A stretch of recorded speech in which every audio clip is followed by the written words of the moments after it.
তখন গৌরমণ্ডলে এইরকম কীর্তনিয়া ছিল না। বৃন্দাবন লীলার গায়েন বলে এদের সুখ্যাতি। এরা যেমন বৃন্দাবন লীলা গাইতে পারতেন, এদের মতো অভিজ্ঞ আর এই তিনেই নিত্যানন্দ প্রভুর মহাপ্রিয়তম পার্ষদ। গোবিন্দ, মাধব গোবিন্দ বাসুদেব ঘোষ তিন ভাই, গাহিতে লাগিলা নাচে ঈশ্বর নিতাই। হেন সে নাচেন অবধূত মহাবল, পদভরে পৃথিবী করয়ে টলমল। পানিহাটিতে গঙ্গার তীরে তীরে গ্রামে এরিয়া দহে, নিরবধি হরিবুলি করেন হুঙ্কার। আছার দেখিয়া লোকে মানে চমৎকার, যাহারে করেন দৃষ্টি নাচিতে নাচিতে, সেই প্রেমে ঢলিয়া পরয়ে পৃথিবীতে।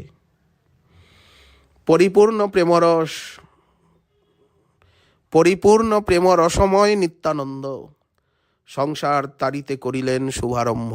পানিহাটির থেকেই এই জীব উদ্ধার লীলা, প্রেমদান লীলার শুভারম্ভ হলো। গৌর প্রেমের বন্যায় ভাসে, হরিনাম প্রেমের বন্যায় ভাসে পানিহাটি গ্রাম। আজও তো সেই পানিহাটি রয়েছে, সেই গঙ্গা রয়েছে, কিন্তু কই কিছু তো অনুভব করতে পারি না। কেন পারি না? অপরাধ দোষে। এই শুভারম্ভের প্রাককালেই গৌরমণ্ডল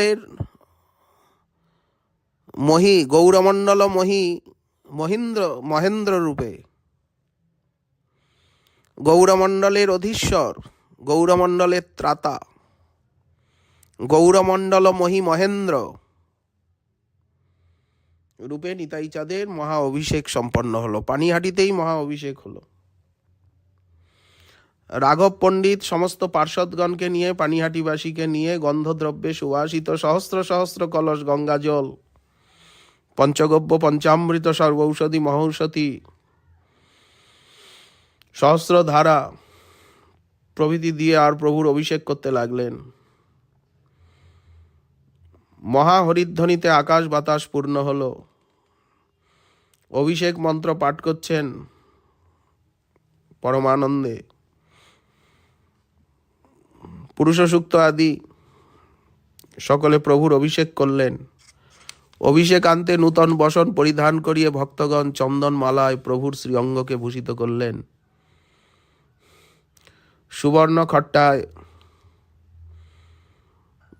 প্রভু নিত্যানন্দ উপবিষ্ট হলেন। রাঘব পণ্ডিত প্রভুর মস্তকে ছত্র ধরলেন। মহা জয় জয়ধ্বনিতে ত্রিভুবন ব্যপ্ত হল।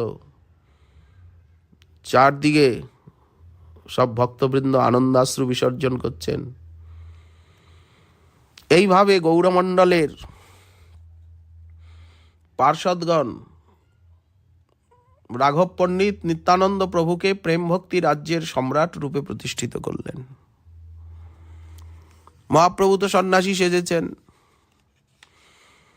উনি তো কিছুই অঙ্গীকার করেন না, উনি তো ত্যাগ দৈন্যের মূর্ত মূরতি।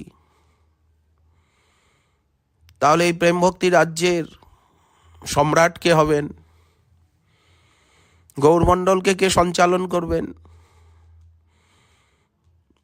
এই হরিনাম প্রেম প্রচার রাজ্যের সম্রাট রূপে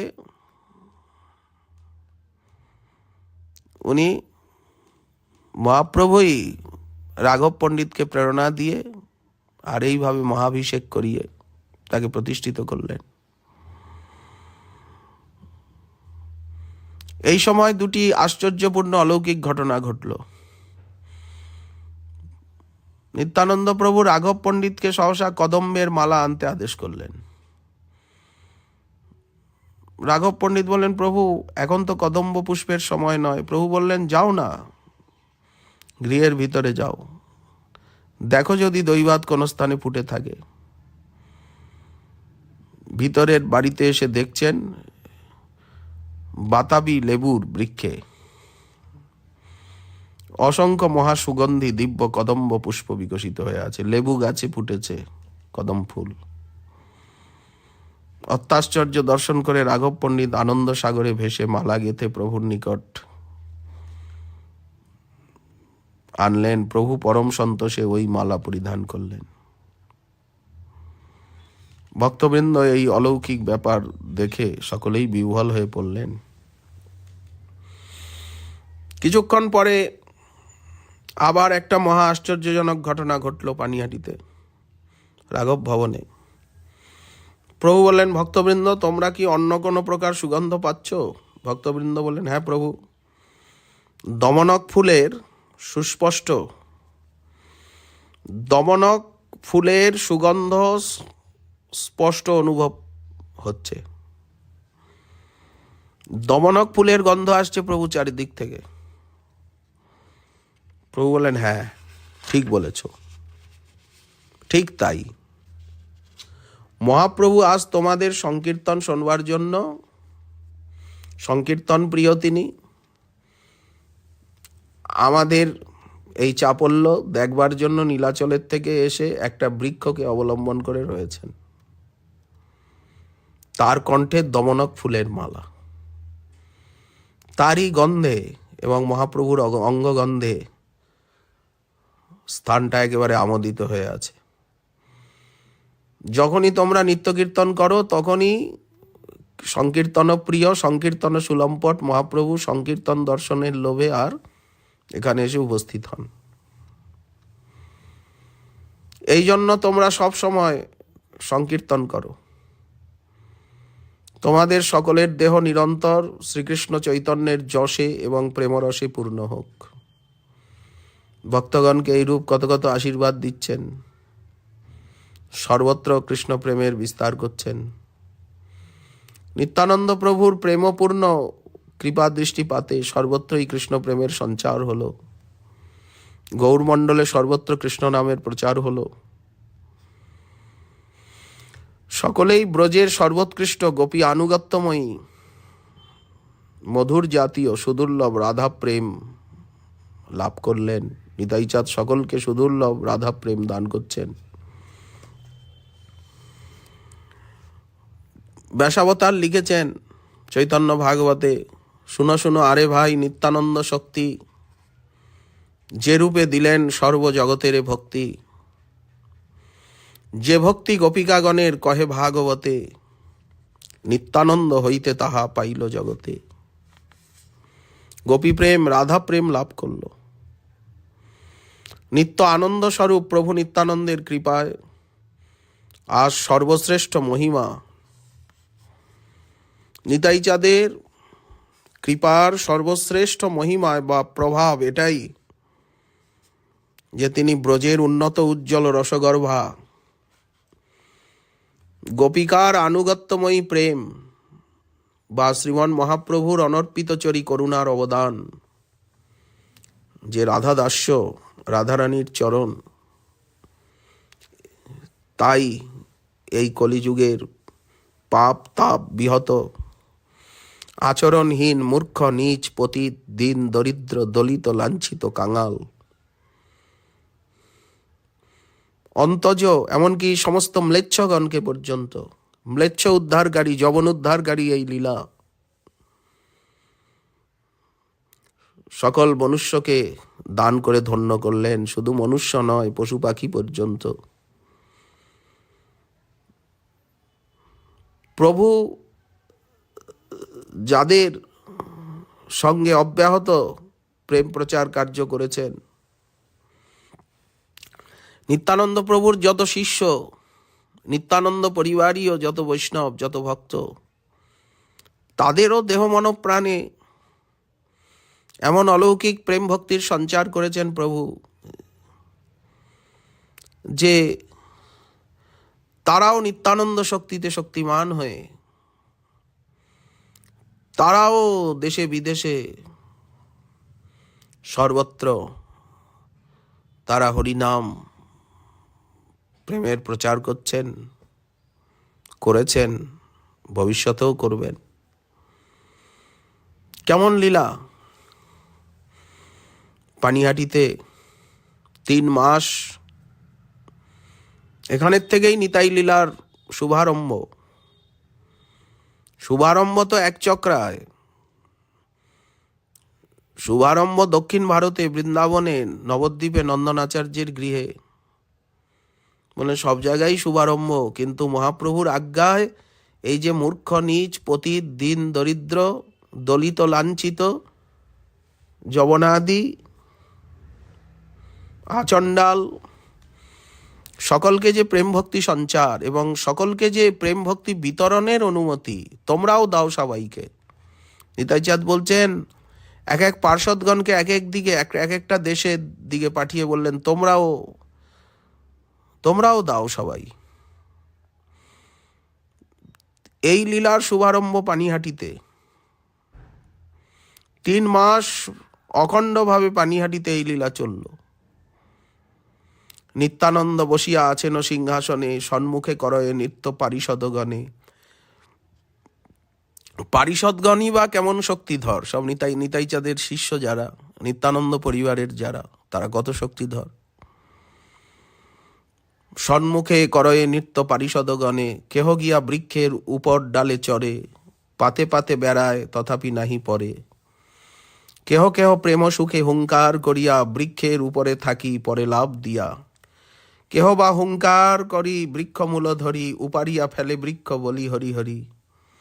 কেহ বা গুবাগ বনে সুপারির বনে যায় রড দিয়া, 5-7 গাছ গুয়া একত্র করিয়া।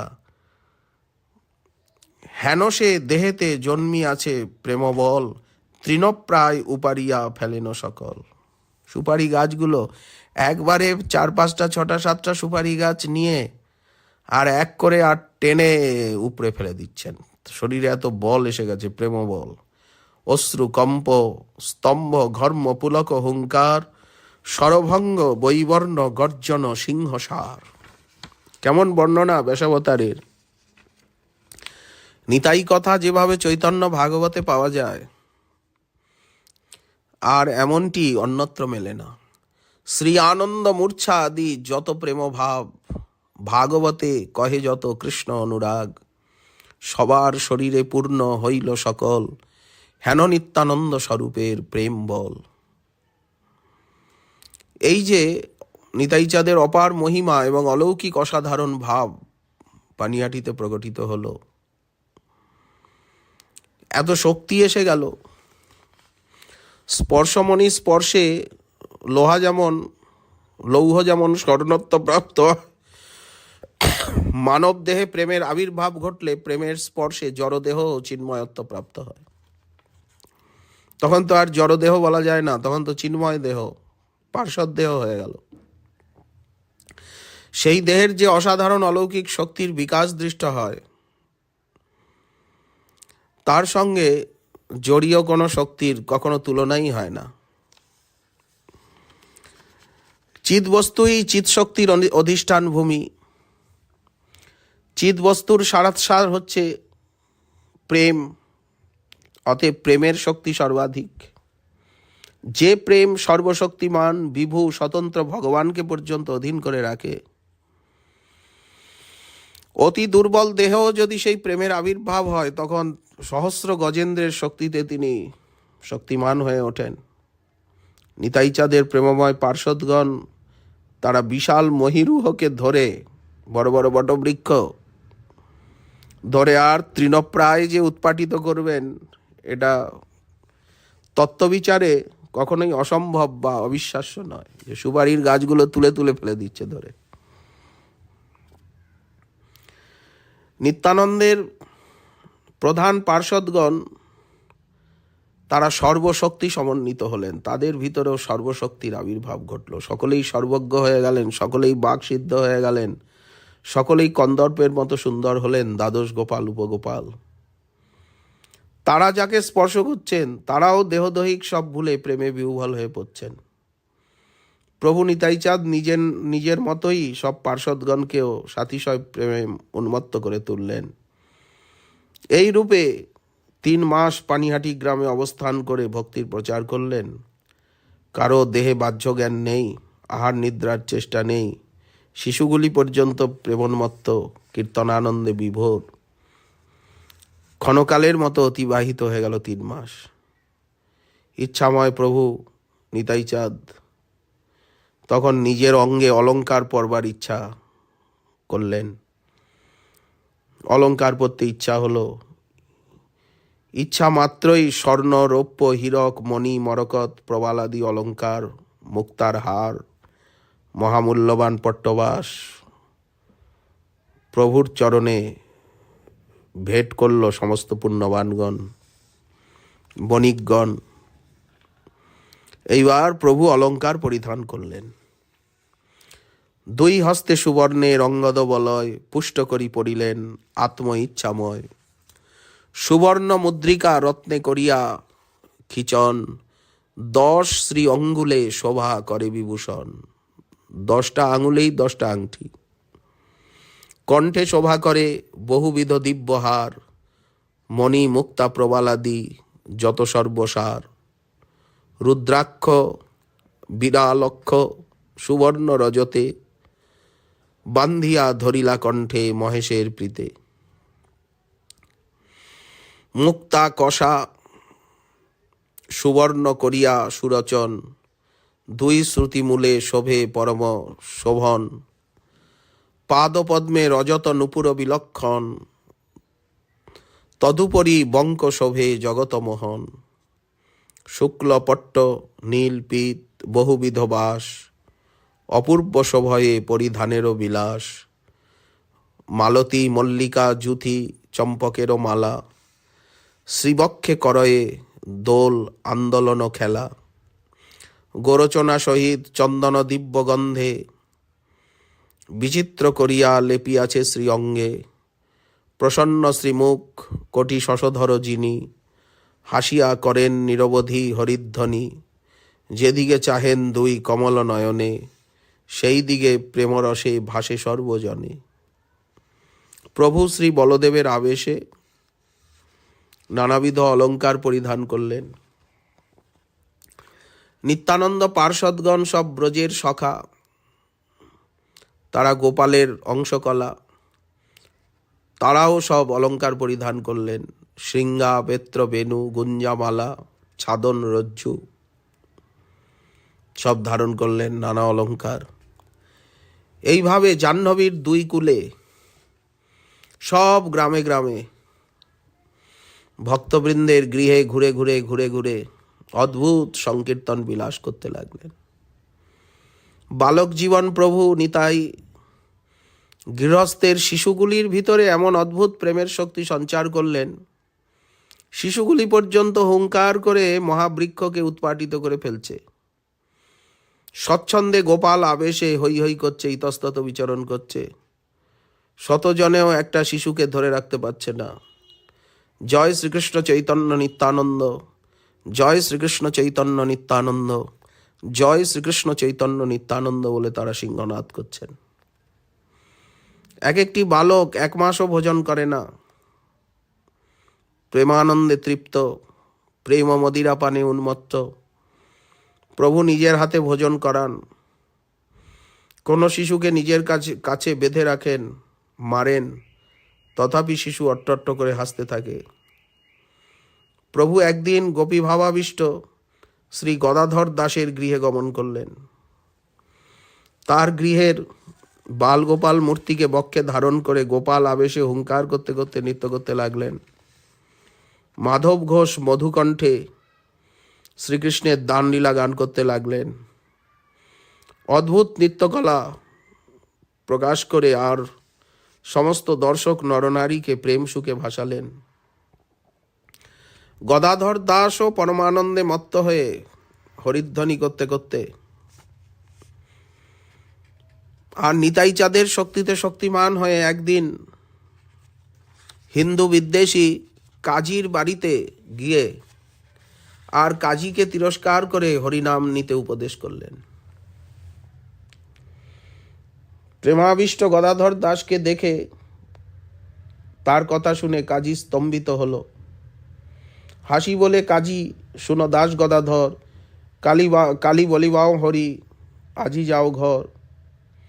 হরিনাম মাত্র শুনিলেন তার মুখে, গদাধর দাস পূর্ণ হইলা প্রেম সুখে। গদাধর দাস বলে, আর কালী কেন? এই তো বলিলা হরি আপন বদনে, আর তোর অমঙ্গল নাহি কোনক্ষণে, যখন করিলা হরি নামেরও গ্রহণে। কিরকম কৃপা! হরিনাম নিলেই হলো। আজ কত সহজ সরল হয়ে গেল। হরিনাম নিলেই হলো, হরিনাম শুনলেই হলো।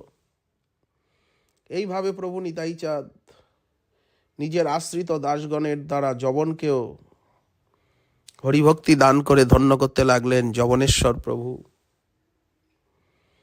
খড়দহ গ্রামে ভক্তির প্রচার করলেন। আদি সপ্তগ্রামে এলেন ত্রিবেণী, উদ্ধারণ দত্ত ঠাকুরের আলয়ে। এইখানেই সবচেয়ে বেশি লীলা। নিতাই চাঁদের সবচেয়ে বেশি লীলা আদি সপ্তগ্রামে উদ্ধারণ দত্তের আলয়ে। মহাসংকীর্তনে বিহার করলেন। যত বণিক, সেকালে সপ্তগ্রাম বন্দর ছিল, যেমন চট্টগ্রাম বন্দর, সপ্তগ্রাম বন্দর। তো সপ্তগ্রাম বন্দরের যত বণিক, সুবর্ণ বণিক, কাংস বণিক, সেকালের দিনে পাট শিল্প ছিল, সেকালের দিনে ধান, চাল, গুড়ের খুব বড় আড়ত ছিল, ব্যবসা হতো। যত বণিক ছিল সমস্ত বণিককে দুর্লভ প্রেম ভক্তি দান করলেন। সপ্তগ্রামের থেকে শান্তিপুরে অদ্বৈত আচার্যের ভবনে গমন করলেন। আচার্য আনন্দে বিশাল হুঙ্কার গর্জন করতে লাগলেন। আনন্দে বিবশ হয়ে পরস্পরের গলা জড়িয়ে ধরে প্রেমানন্দে ক্রন্দন করছেন। নিত্যানন্দের স্তুতি আরম্ভ করলেন অদ্বৈত আচার্য। তুমি নিত্যানন্দ মূর্তি, তুমি নিত্যানন্দ নাম, মূর্তিমন্ত তুমি চৈতন্যের গুণগ্রাম। সর্বজীব পরিত্রাণ তুমি মহাহেতু, মহাপ্রলয়েতে তুমি সত্য ধর্ম সেতু। তুমি সে বুঝাও চৈতন্যের প্রেমভক্তি, তুমি সে চৈতন্য বক্ষে ধরপূর্ণ শক্তি। ব্রহ্মা শিব নারদাদি ভক্ত নাম যার, তুমি সে পরম উপদেষ্টা সবাকার। বিষ্ণু ভক্তি সবেই লয়েন তোমা হইতে, তথাপিও অভিমান না স্পর্শে তোমাতে। পতিত পাবন তুমি দোষদৃষ্টি শূন্য, তোমারে সে জানে যার আছে বহু পুণ্য। মূর্খ নীচ অধম পতিত উদ্ধারিতে। আবার দেখুন অদ্বৈত প্রভু কি বলছেন। মূর্খ নীচ অধম পতিত উদ্ধারিতে। তুমি অবতীর্ণ হইয়াছ পৃথিবীতে, যে ভক্তি বাঞ্ছয়ে যোগেশ্বর সব মনে, তোমা হইতে পাইবে তাহা যেতে জনে। অদ্বৈত প্রভুর কেমন নিত্যানন্দ স্তুতি, কেমন দৃঢ় প্রত্যয়। শ্রীমান নিত্যানন্দ প্রভু অদ্বৈত আচার্যের সঙ্গে রসময় কৃষ্ণ কথা রঙ্গে নর্তনে কীর্তনে বেশ কিছুদিন শান্তিপুরে অতিবাহিত করে নবদ্বীপ ধামে এলেন। শচীমায়ের চরণ বন্দনা করলেন। আই বলে বাপ, তুমি সত্য অন্তর্যামী, তোমারে দেখিতে ইচ্ছা করিলাম আমি। মোর চিত্ত জানি তুমি আইলা সত্তর, কে তোমা চিনিতে পারে সংসার ভিতর। কতদিন থাকো বাপ এই নবদ্বীপে, যেন তোমা দেখো মুই দশে পক্ষে মাসে। মুই দুঃখিতের ইচ্ছা তোমারে দেখিতে, দৈবে তুমি আসিয়াছ দুঃখিত তারিতে। শুনিয়া আইয়ের বাক্য হাসে নিত্যানন্দ, যে জানে আইয়ের প্রভাবের নাহি অন্ত। নিত্যানন্দ বলে, শুনো আই সর্বমাতা, তোমারে দেখিতে মুই আসিয়াছ এতা। মোর ইচ্ছা তোমা দেখি থাকিব এথায়, নবদ্বীপে থাকিলাম তোমার আজ্ঞায়। শচীমায়ের ইচ্ছা জেনে শচীমায়ের আজ্ঞায় নিত্যানন্দ প্রভু নবদ্বীপে থেকে গেলেন এবং পার্ষদগণকে নিয়ে নবদ্বীপের প্রতি ঘরে ঘরে সংকীর্তনানন্দে বিহার করতে লাগলেন। মহাপ্রভুর যে ইচ্ছা ছিল নবদ্বীপকে হরিনামে ভাসাবেন, প্রেমে ভাসাবেন, সকলকে হরিনাম প্রেম দেবেন, কিন্তু সেটা মহাপ্রভুর দ্বারা সম্ভব হয়নি। আজ মহাপ্রভুর আজ্ঞায় নিতাই চাঁদ এসে নবদ্বীপের প্রতি গ্রামে গ্রামে, প্রতি ঘরে ঘরে, নদিয়া মণ্ডলে। আর তিনি এমন সংকীর্তনানন্দ বিস্তার করলেন, মহাপ্রভু তো শুধু জগাই মাধাই প্রকট লীলাকালে উদ্ধার করেছেন, নিত্যানন্দ প্রভু কত কত জগাই মাধাইকে তারপরেও যে উদ্ধার করলেন, আজও যে উদ্ধার করছেন তার কোনো সীমা নেই। কত যে উনি দুষ্ট দুরিত ব্যক্তিকে, যারা হরিনামের বিরোধী, সনাতন ধর্মের, প্রেম ধর্মের বিরোধী, ভাগবত ধর্মের, তাদের সেই বিরোধিতাকে নাশ করে তাদেরকে তাদের হৃদয় প্রেম দিয়ে গলিয়ে দিলেন, তা কে জানে। তখন সেই সময়ে জগাই মাধাই তো তরেই গেছেন, কিন্তু আরও কত কত জগাই মাধাই ছিল। সেই নবদ্বীপে এক মহাদস্যু ব্রাহ্মণ কুমার প্রভুর অঙ্গে মণিমুক্তা মহার্ঘ অলঙ্কার দেখে দস্যুগণকে নিয়ে আর যুক্তি করল যে এই গোসাইয়ের শরীরের থেকে সব অলঙ্কার নিতে হবে যে কোনো প্রকারে। নিত্যানন্দের সঙ্গে সঙ্গেই নানা ছলে ঘুরছে সেই দস্যুর দল। উনি সংকীর্তনে, সন্ধ্যা হলেই সংকীর্তন আরম্ভ হয়, তখন দস্যুরা ভক্তের বেশে সেজে আর এসে উপস্থিত হয়। ঘুমালেই এরা সব বিশ্রাম করলেই সব কেড়ে নেব, খুলে নেব। অন্তর্যামী প্রভু তাদের অন্তর জেনে একদিন নির্জনে হিরণ্য পণ্ডিত নামে এক অকিঞ্চন ব্রাহ্মণের গৃহ, নগরের প্রান্তে একেবারে নির্জন, সেই ব্রাহ্মণের গৃহে অবস্থান করছেন। সেই দিন দস্যু সেনাপতি রাত্রিতে সব দস্যুগণকে নিয়ে প্রভু নিদ্রিত হয়েছেন কিনা দেখবার জন্য একজন চর পাঠালো। তখন প্রভু ভোজন করছেন, পার্ষদগণ মহানন্দে চারদিকে কীর্তনে মাতোয়ারা, হুঙ্কার গর্জন, হাস্যরোদন করছেন। দস্যুগণ বলল, দাঁড়া, খেয়ে দিয়ে ঘুমাক গোসাইরা। ভোজনান্তে বিশ্রামের অপেক্ষায় এখন ওরা একটা গাছের তলায় বসে নির্জনে ঝোপঝাড়ের মাঝে অপেক্ষা করছে। হঠাৎ ওদের ঘুম এসে গেল। যখন ঘুম ভাঙলো, সকাল হয়ে গেছে, তখন তারা ভয় পেল। ভাবলো যে মা কালী, মা চণ্ডী আমাদেরকে আজকে ঠকিয়েছে, না ঘুম আসবে কেন? মা কালী আজকে আমাদেরকে ঘুম পাড়িয়ে দিয়েছে মোহনিদ্রায়, আজকে ভালো করে চণ্ডী পুজো করতে হবে। তখন তারা উত্তম রূপে মহাকালীর আরাধনা করে গভীর রাত্রে প্রভু যেখানে বিশ্রাম করছেন সেখানে এসে চারিদিকে ঘুরছে। দেখছে কি বহু বহু অস্ত্রধারী সব সৈন্য তারা হরিনাম কীর্তন করতে করতে প্রভুর পাহারা দিচ্ছে। এত সৈন্য কোথার থেকে এলো অস্ত্র শস্ত্র নিয়ে? পাহারাদার, এদের সঙ্গে কি পাহারাদার আছে তাহলে? সেদিনও তারা পালিয়ে গেল। বেশ কয়েকদিন পরে আবার একদিন গভীর রাত্রি, পরপর 3টে রাত্রি, এই নবদ্বীপেরই ঘটনা।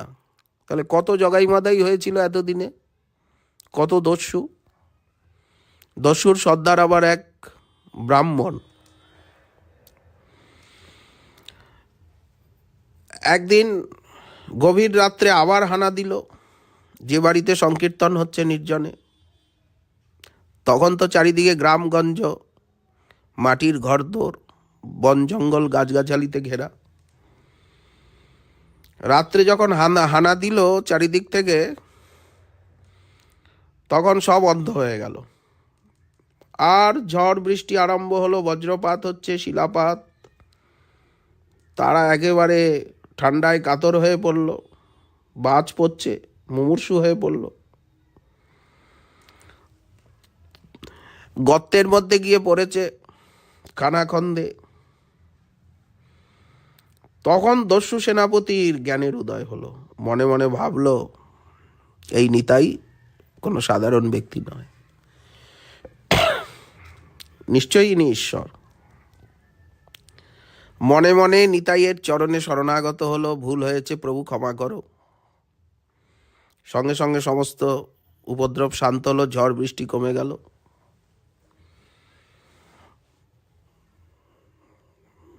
যেন সকাল হয়ে গেছে, চোখেও দেখছে, অন্ধকার কেটে গেল।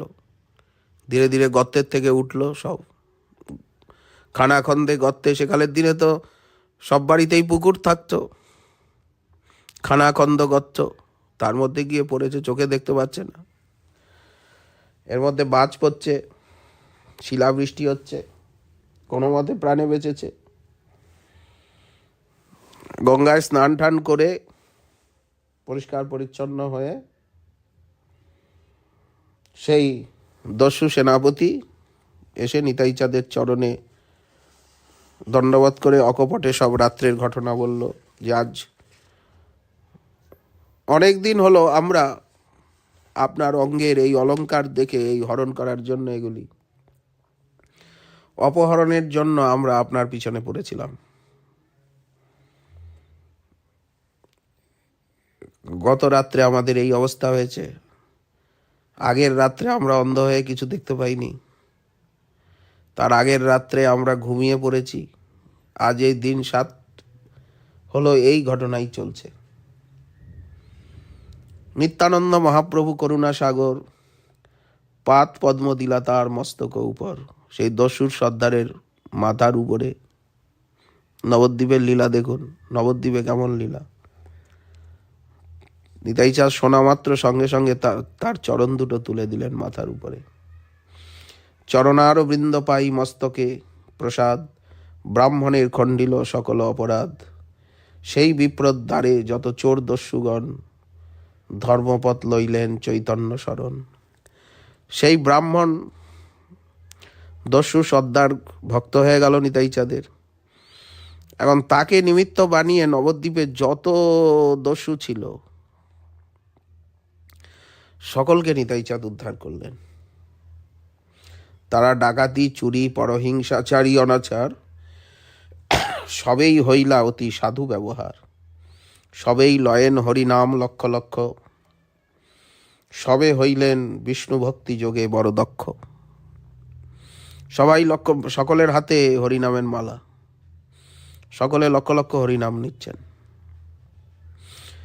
সকলেই লক্ষ লক্ষ হরিনাম নিচ্ছেন, সকলেই বিষ্ণু ভক্তি যোগে দক্ষ হয়ে গেলেন, সদাচারে দক্ষ, সিদ্ধান্তে দক্ষ।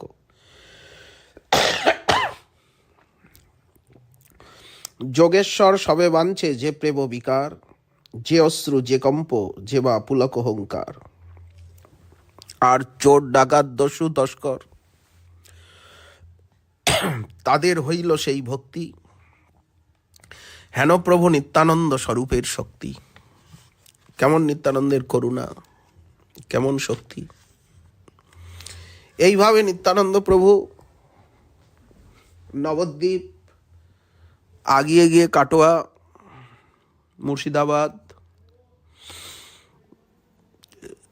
যত এবং পার্ষদবৃন্দ পাঠিয়ে রার দেশ, রার ভূমি, বরেন্দ্র ভূমি, সমস্ত গৌরমণ্ডলের যত স্থান, পার্ষদগণ সঙ্গে সংকীর্তনানন্দে রঙ্গে বিহার করতে লাগলেন। খানাচোরা, বরগাছি, শালিগ্রাম, দোগাছিয়া, কুলিয়া,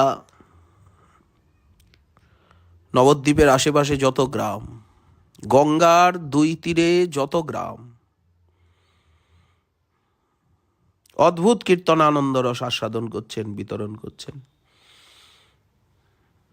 অখণ্ড বঙ্গের, খণ্ডবঙ্গ নয়, অখণ্ড বঙ্গের সর্বত্র নাম প্রেম প্রচার করে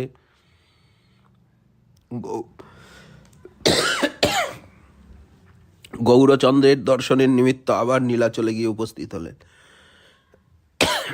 পরম বিহ্বল পার্ষদগণ সঙ্গে নৃত্য কীর্তন, হুঙ্কার গর্জন, আনন্দ ক্রন্দন করতে করতে নীলাচলে উপস্থিত। চন্দনপুরে এসে মন্দিরের চূড়া দর্শন করে প্রেমানন্দে মূর্ছিত হয়ে পড়লেন। মূর্ছা ভঙ্গে রোদন করতে করতে হা শ্রীকৃষ্ণ চৈতন্য, কৃষ্ণ চৈতন্য, শ্রীকৃষ্ণ চৈতন্য বলে হুঙ্কার করছেন। নিত্যানন্দের শুভাগমন জেনে মহাপ্রভু একাকী নিতাইচাঁদ যে স্থানে এসে বিশ্রাম করছেন সেখানে এসে উপস্থিত হলেন। উভয়েই পরস্পরের দর্শনে প্রেমানন্দে হরি বলে সিংহনাদ করছেন, পরস্পরকে দণ্ডবৎ প্রণতি করছেন, প্রদক্ষিণ করছেন। উভয়েই প্রেমানন্দে আলিঙ্গনাবদ্ধ হয়ে প্রেমানন্দে গড়াগড়ি দিতে লাগলেন। উভয়েরই শ্রীঅঙ্গে অষ্টসাত্ত্বিক বিকার প্রকাশিত হল। একটু স্থির হয়ে মহাপ্রভু নিত্যানন্দের স্তুতি আরম্ভ করলেন। নাম রূপে তুমি নিত্যানন্দ মূর্তিমন্ত, শ্রী বৈষ্ণব ধাম তুমি ঈশ্বর অনন্ত।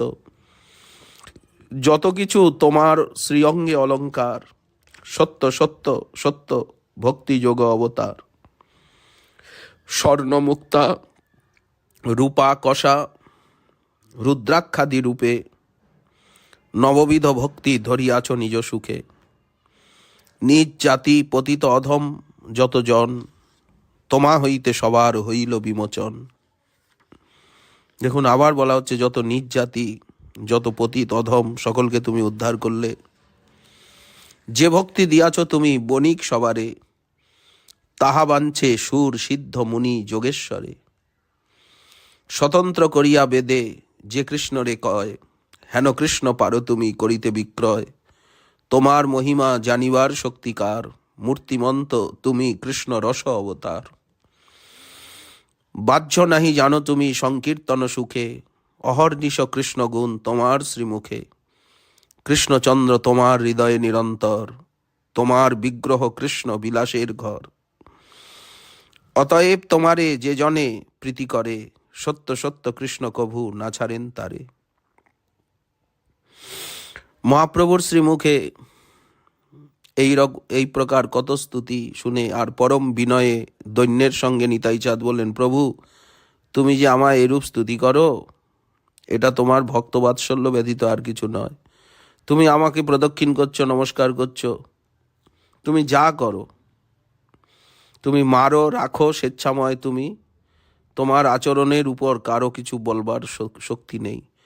তুমি আমাকে মুনি ধর্ম ছাড়িয়ে অবধূতের ধর্ম, আমিও তো সংসার ত্যাগী, আমি তো 12 বছর বয়সে সংসার ত্যাগ করে ঘুরে বেড়াচ্ছি। তুমি আমার মুনি ধর্ম ছাড়িয়ে আমাকে এই রূপে সাজিয়েছ। তুমি আমাকে যে রূপে নাচাও আমি সেই রূপেই নৃত্য করি। কিন্তু আমার এই বেশভূষা দেখে, আমার এই চেষ্টা দেখে, সাজ পোশাক অলঙ্কার দেখে সাধারণ জগতের মানুষ, ব্যবহারিক যারা, তারা কত পরিহাস করে। মহাপ্রভু বললেন, তোমার শ্রীঅঙ্গের অলঙ্কার সব নববিধা ভক্তি। তুমি নববিধা ভক্তিকেই নবরত্ন রূপে অঙ্গে গ্রহণ করেছ। তোমার অপ্রাকৃত দিব্য চিন্ময় প্রেমময় অঙ্গে এই নববিধা ভক্তি অলঙ্কার রূপে শোভা পাচ্ছে। তুমি নন্দগোষ্ঠে বসে, তুমি বৃন্দাবনে বসে লীলা সুখে এইসব অলঙ্কার ধারণ করেছ। তোমার সেই সঙ্গীগণ সব ব্রজের গোপাল। তোমার আর তোমার সেবকগণের প্রতি যিনি প্রীতি করেন তিনি নিশ্চয়ই আমাকে প্রীতি করেন। তোমরা তো সব ব্রজের, তোমরা সেই ব্রজলীলারই প্রকাশ করছো গৌরমণ্ডলে, ব্রজলীলা রস আস্বাদন করছো। এরকম কত আলাপ। তারপরে গৌরসুন্দর কাশী মিশ্রালয়ে চললেন। নিত্যানন্দ প্রভুও পরিকরগণ সঙ্গে জগন্নাথ দর্শনে গমন করলেন। জগন্নাথ দেখি মাত্র নিত্যানন্দ রায় আনন্দে বিহ্বল হই গড়াগড়ি যায়। আছাড় পড়েন প্রভু প্রস্তর উপরে, শতজনে ধরিলেও ধরিতে না পারে। জগন্নাথ বলরাম সুভদ্রা সুদর্শন, সভা দেখি নিত্যানন্দ করেন ক্রন্দন। সবার গলার মালা ব্রাহ্মণে আনিয়া পুনঃ পুনঃ দেন সবে প্রভাব জানিয়া। নিত্যানন্দ দেখি যত জগন্নাথ দাস, সবার জন্মিলা অতি পরম উল্লাস। যে জন না চিনে সে জিজ্ঞাসে কারো ঠাই, সবে কহে এই চৈতন্যের ভাই। পাণ্ডাগণ সকলে বারবার এসে সম্মান জানাচ্ছেন, সকলে জগন্নাথ বলরাম সুভদ্রার প্রসাদী মালা এনে পরাচ্ছেন, হস্তে মহাপ্রসাদ দিচ্ছেন। কেউ কেউ আবার পরিচয় না জেনে কাউকে জিজ্ঞাসা করছেন ইনি কে। তখন সবাই বলছেন ইনি শ্রীকৃষ্ণ চৈতন্যের বড় ভাই, ইনি শ্রীকৃষ্ণ চৈতন্যের ভাই। নিত্যানন্দ স্বরূপ সবারে করি কোলে, সিঞ্চিলা সবার অঙ্গ নয়নের জলে। যত পাণ্ডা পূজারী, যত নীলাচলবাসী যেই সামনে আসে, নিত্যানন্দ প্রভু সকলকে বুকে জড়িয়ে ধরছেন, সকলকে আলিঙ্গন করছেন, সকলকে প্রেমানন্দ জলে সিঞ্চিত করছেন। তারপরে নিত্যানন্দ প্রভু গদাধর পণ্ডিতকে দেখবার জন্য তার ভবন সেইখানে গমন করলেন, যমেশ্বরটোটায়। গদাধর ভবনে মোহন গোপীনাথ বসিয়াছেন যেন নন্দকুমার সাক্ষাৎ। আপনে শ্রীবিগ্রহ, আপনে গৌরাঙ্গচন্দ্র জানে করিয়াছেন কোলে, যে বিগ্রহ দেখিতে পাষণ্ডীর মন ভুলে। সেই গদাধর সেবিত শ্রী গোপীনাথের অপূর্ব মাধুর্য দর্শন করে আনন্দাশ্রুতে আপ্লুত হলেন নিতাই চাঁদ। নিত্যানন্দ প্রভুর আগমন শ্রবণ করে গদাধর তাড়াতাড়ি ভাগবত পাঠ ছেড়ে সত্বর এসে দণ্ডবোধ করলেন, পরস্পরের দর্শনে আনন্দ সাগরে ভাসলেন। দোহে মাত্র দেখিয়া দোহার শ্রীবদন, গলা ধরি লাগিলেন করিতে ক্রন্দন। অন্যন্যে দুই প্রভু করে নমস্কার, অন্যন্যে দোহে বলে মহিমা দোহার। কেহ বলে আজি হইল লোচন নির্মল, কেহ বলে আজি হইল জনম সফল। বাহ্যক জ্ঞান নাহি দুই প্রভুর শরীরে, দুই প্রভু ভাসে ভক্তি আনন্দ সাগরে। হেন সে হইল প্রেম ভক্তির প্রকাশ, দেখি চতুর্দিকে পরি কান্দে সব দাস। যমেশ্বর টোটা গোপীনাথের শ্রীমন্দিরে নিত্যানন্দ গদাধর মিলিত হয়েছেন। কি অপূর্ব লীলা, নিতাই গদাধরের প্রেম, কেমন একাত্মকতা, কি অদ্ভুত প্রেম নিত্যানন্দ গদাধরে। একের অপ্রিয় আরে সম্ভাষণা করে। গদাধর দেবের সংকল্প এই রূপ, নিত্যানন্দ নিন্দকের না দেখেন মুখ। নিত্যানন্দ স্বরূপেরে প্রীতি যার নাই, দেখাও না দেন তারে পণ্ডিত গোসাই। দুই প্রভু সুস্থির হয়ে বসলেন, মহাপ্রভুর কথা রসে ভাসলেন।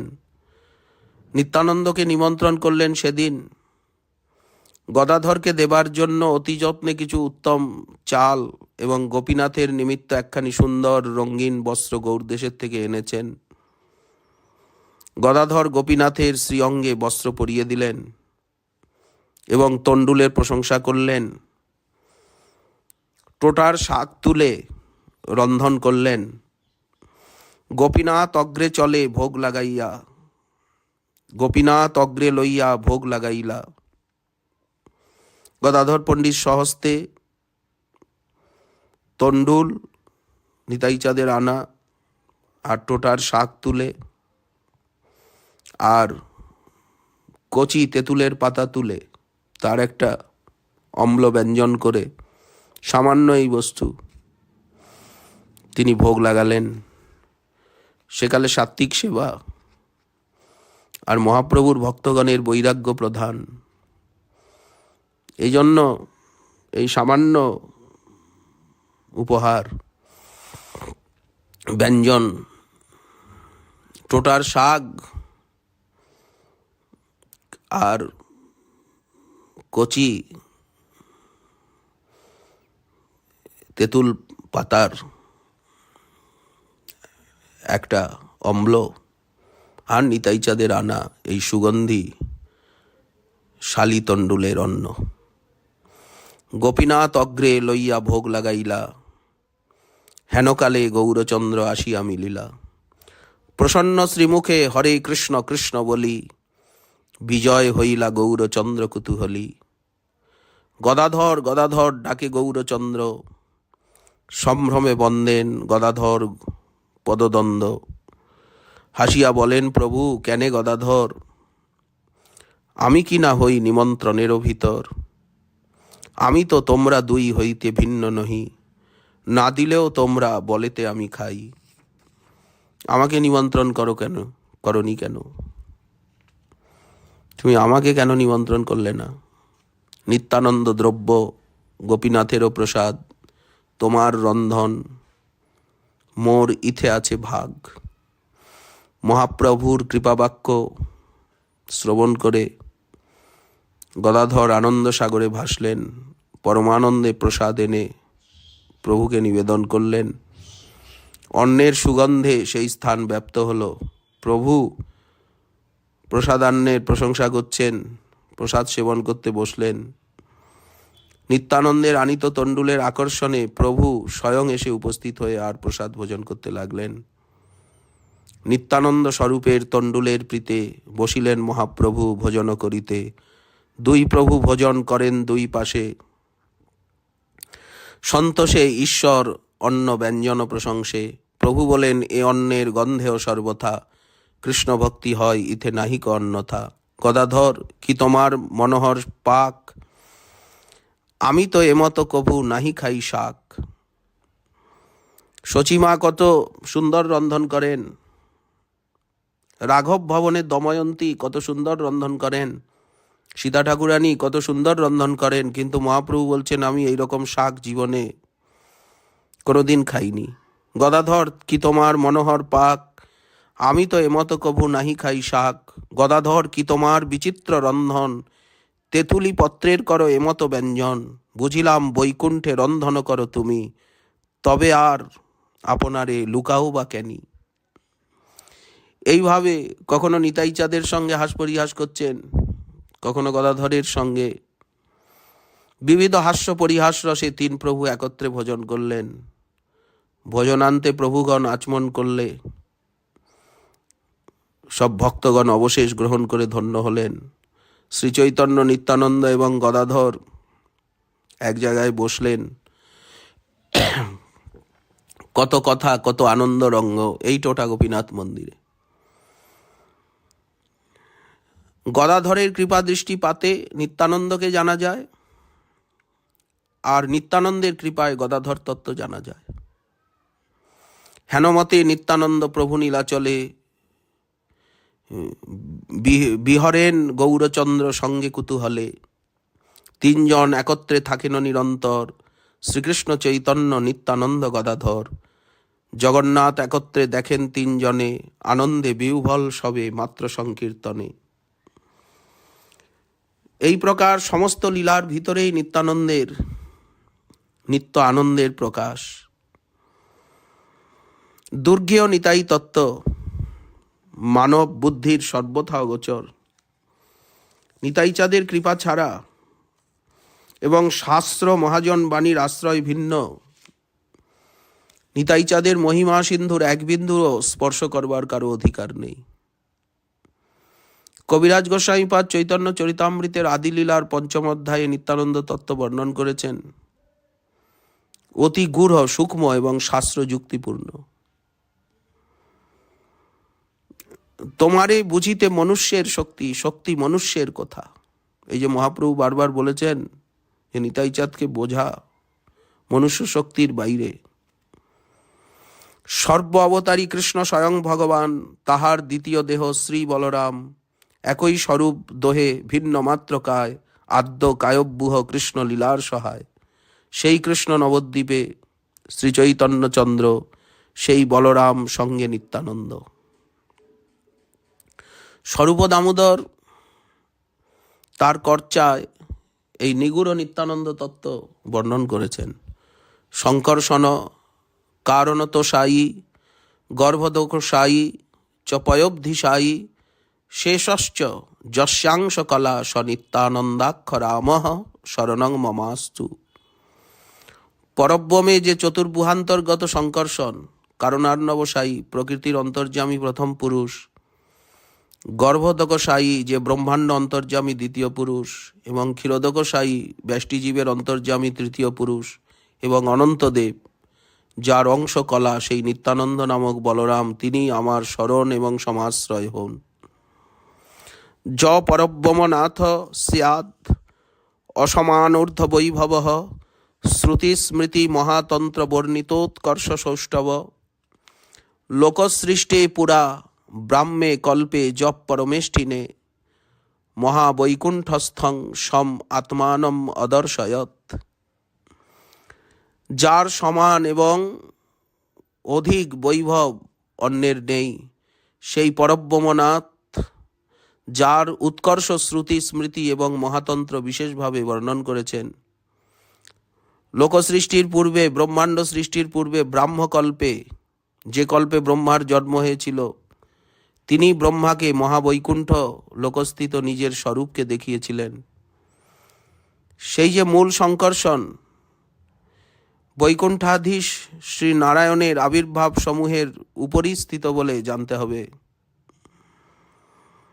লঘু ভাগবতামৃতে এবং শ্রীমদ্ ভাগবতের দ্বিতীয় স্কন্দের নবম অধ্যায়ে যে নবম শ্লোকের থেকে ষোড়শ সংখ্যক শ্লোক পর্যন্ত যে পরব্রহ্মের বর্ণনা করা হয়েছে, যে ভগবান পরব্রহ্মনাথ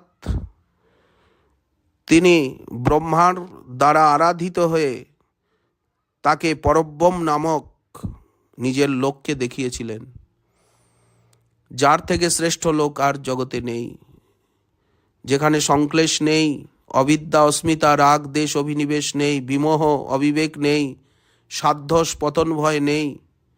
যারা ভগবৎ সাক্ষাৎকার লাভ করেছেন সেই মহাপুরুষগণ সর্বদা যে লোকে স্তব করেন, যে লোকে রজতম গুণ নেই, প্রাকৃত সত্যও নেই, মায়া নেই, মায়ার কার্য মহদাদি তত্ত্বও নেই, যেখানে সুরাসুরগণের দ্বারা সুপূজিত হরির পার্ষদগণ সতত বিরাজ করছেন, বৈকুণ্ঠে রজগুণ নাই, তো এই জন্য কোনো সৃজ্য পদার্থও নাই। তমগুণ সেখানে কি করে যাবে? তমগুণের অভাব হেতু অবিনাশী। প্রাকৃত সত্যগুণের অভাব নেই, সচ্চিদানন্দ স্বরূপ, যেখানে কোনো কালের প্রভাব নেই, প্রকৃতির কোনো ক্ষোভ নেই, সত্তাদি গুণ পৃথক পৃথকভাবে ক্রিয়া করে না,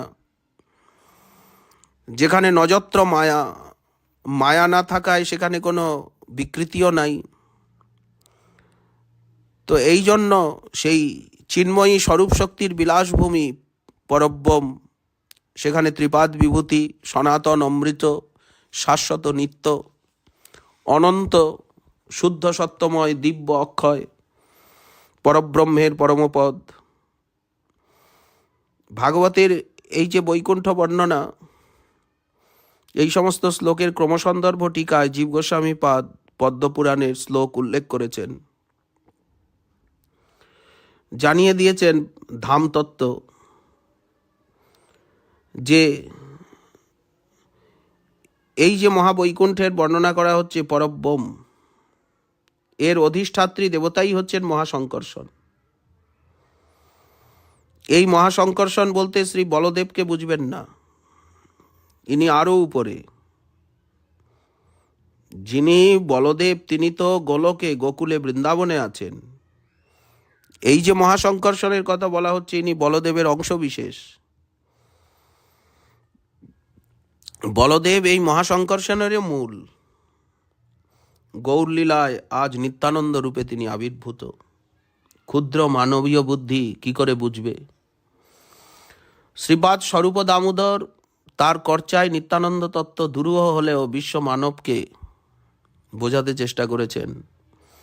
মায়াতীতে ব্যাপী বৈকুণ্ঠ লোকে পূর্ণৈশ্বর্যে শ্রী চতুর্ভুহ মধ্যে রূপং যশোদ্ভাতি শঙ্কর্ষণাক্ষং তং শ্রী নিত্যানন্দ রামং শরণং প্রপদ্যে।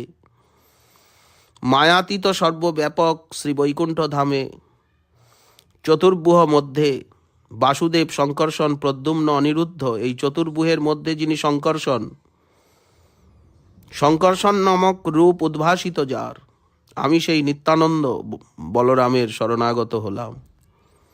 কবিরাজ গোস্বামীপাদ অনুবাদ করেছেন, প্রকৃতির পার পরব্রহ্ম নামে ধাম, কৃষ্ণ বিগ্রহ জয়িছে বিভূত্যাদি গুণবান, সর্বগ অনন্ত বিভু বৈকুণ্ঠাদি ধাম, কৃষ্ণ কৃষ্ণ অবতারের তাহাই বিশ্রাম, তাহার উপরি ভাগে কৃষ্ণ লোকখ্যাতি, দ্বারকা মথুরা গোকুল ত্রিবিধত্তে স্থিতি। এই যে মহাসংকর্ষণের কথা বলা হচ্ছে, এই তিন লোকের কৃষ্ণ কেবল লীলাময়, নিজগণ লইয়া খেলে অনন্ত সময়, পরব্রহ্ম মধ্যে করি স্বরূপ প্রকাশ, নারায়ণ রূপে করে বিবিধ বিলাস। সেই পরব্রহ্মে নারায়ণের চারিপাশে দ্বারকাদি চতুর্ভুহের দ্বিতীয় প্রকাশে বাসুদেব সংকর্ষণ প্রদ্যুম্ন অনিরুদ্ধ দ্বিতীয় চতুর্ভুহ এই তুরীয় বিশুদ্ধ, তাহা যে রামের রূপ মহাসংকর্ষণ, চিৎশক্তির আশ্রয় তেহ কারণের কারণ। বৈকুণ্ঠের যে চতুর্ভুহ তার মধ্যে যে সংকর্ষণ, ইনি চিৎশক্তির আশ্রয়, ইনি শুদ্ধ সত্য নাম। সেই শুদ্ধ সত্যযত বৈকুণ্ঠাদি ধাম, বৈকুণ্ঠাদি ধাম সেই সংকর্ষণেরই বৈভব। এই সংকর্ষণের মূল হচ্ছে দ্বারকার চতুর্ভুহ সংকর্ষণ, আর দ্বারকার চতুর্ভুহ সংকর্ষণের মূল হচ্ছে ব্রজের বলদেব। তাহলে আমরা পরপর দুই সংকর্ষণ পেলাম। শুদ্ধ সত্যময় যত বৈকুণ্ঠাদি ধাম, সর্বিধ ঐশ্বর্য তাহা সকল চিন্ময়। সংকর্ষণের বিভূতি সব জানিহ নিশ্চয়, জীব নাম তটস্থাক্ষ এক শক্তি হয়, মহাসংকর্ষণ সব জীবের আশ্রয়।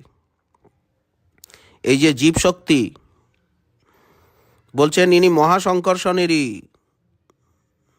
শক্তি, মহাসংকর্ষণ তটস্থাক্ষ জীব শক্তির আশ্রয়। জীব নাম তটস্থাক্ষ এক শক্তি হয়, মহাসংকর্ষণ সব জীবের আশ্রয়। কোন মহাসংকর্ষণ? এই যে বৈকুণ্ঠে যে চতুর্ভুহের ভিতরে সংকর্ষণ রয়েছে, যাহা হইতে বিশ্বৎপত্তি যাহাতে প্রলয়, সেই পুরুষের সংকর্ষণ সমাশ্রয়। এই যে ত্রিবিধ মহাবিষ্ণু বৈকুণ্ঠের সংকর্ষণের থেকে আসছে। সর্বাশ্রয় সর্বাদ্ভুত ঐশ্বর্য অপার, অনন্ত কহিতে নারে মহিমা তাহার। তুরীয় বিশুদ্ধ তত্ত্ব সংকর্ষণ নাম, তেহ যার অংশ সেই নিত্যানন্দ রাম। তাহলে এই যে বৈকুণ্ঠের সংকর্ষণ, জীব যার তটস্থাক্ষ শক্তি, যিনি সমস্ত চিৎশক্তির আধার এবং বৈকুণ্ঠাদি ধামের যিনি মূল সমাশ্রয়, তার অংশী ব্রজের বলদেব, সেই বলদেবই নিতাই। এই তত্ত্ব মানবীয় জ্ঞানের বহু বাইরে। সাধনার প্রভাবে মানবাত্মা যখন অবিদ্যার বন্ধন থেকে বিমুক্ত হয়ে জড়াতীত চিদ্রাজ্যের দিকে উন্নীত হয়, তার হৃদয়ে ক্রমে দিব্যজ্ঞান প্রকাশ পায়, তখন সেই চিন্ময় আনন্দময় রসময় প্রেমময় ভগবৎ স্বরূপ এবং ভগবৎ ধামের প্রকৃত তত্ত্ব যথাসম্ভব যৎকিঞ্চিত উপলব্ধি হয়ে থাকে। সাধারণ মায়াবদ্ধ মানুষ তারা অসত্যের মধ্যে, অল্পতার মধ্যে, রোগ শোক দুঃখ দারিদ্র এসবের মধ্যে নশ্বর দুঃখের অধীন হয়ে দেহ নিয়ে, দৈহিক পরিজন নিয়ে তারা বসবাস করছে। এই রূপ মায়াবদ্ধ অবস্থায় তাদের নিত্যানন্দ তত্ত্ব অথবা নিত্যানন্দ ধাম তত্ত্ব তারা কি রূপে উপলব্ধি করবে? এই জন্য উপলব্ধির নিমিত্ত প্রত্যক্ষ সাধনার প্রয়োজন রয়েছে।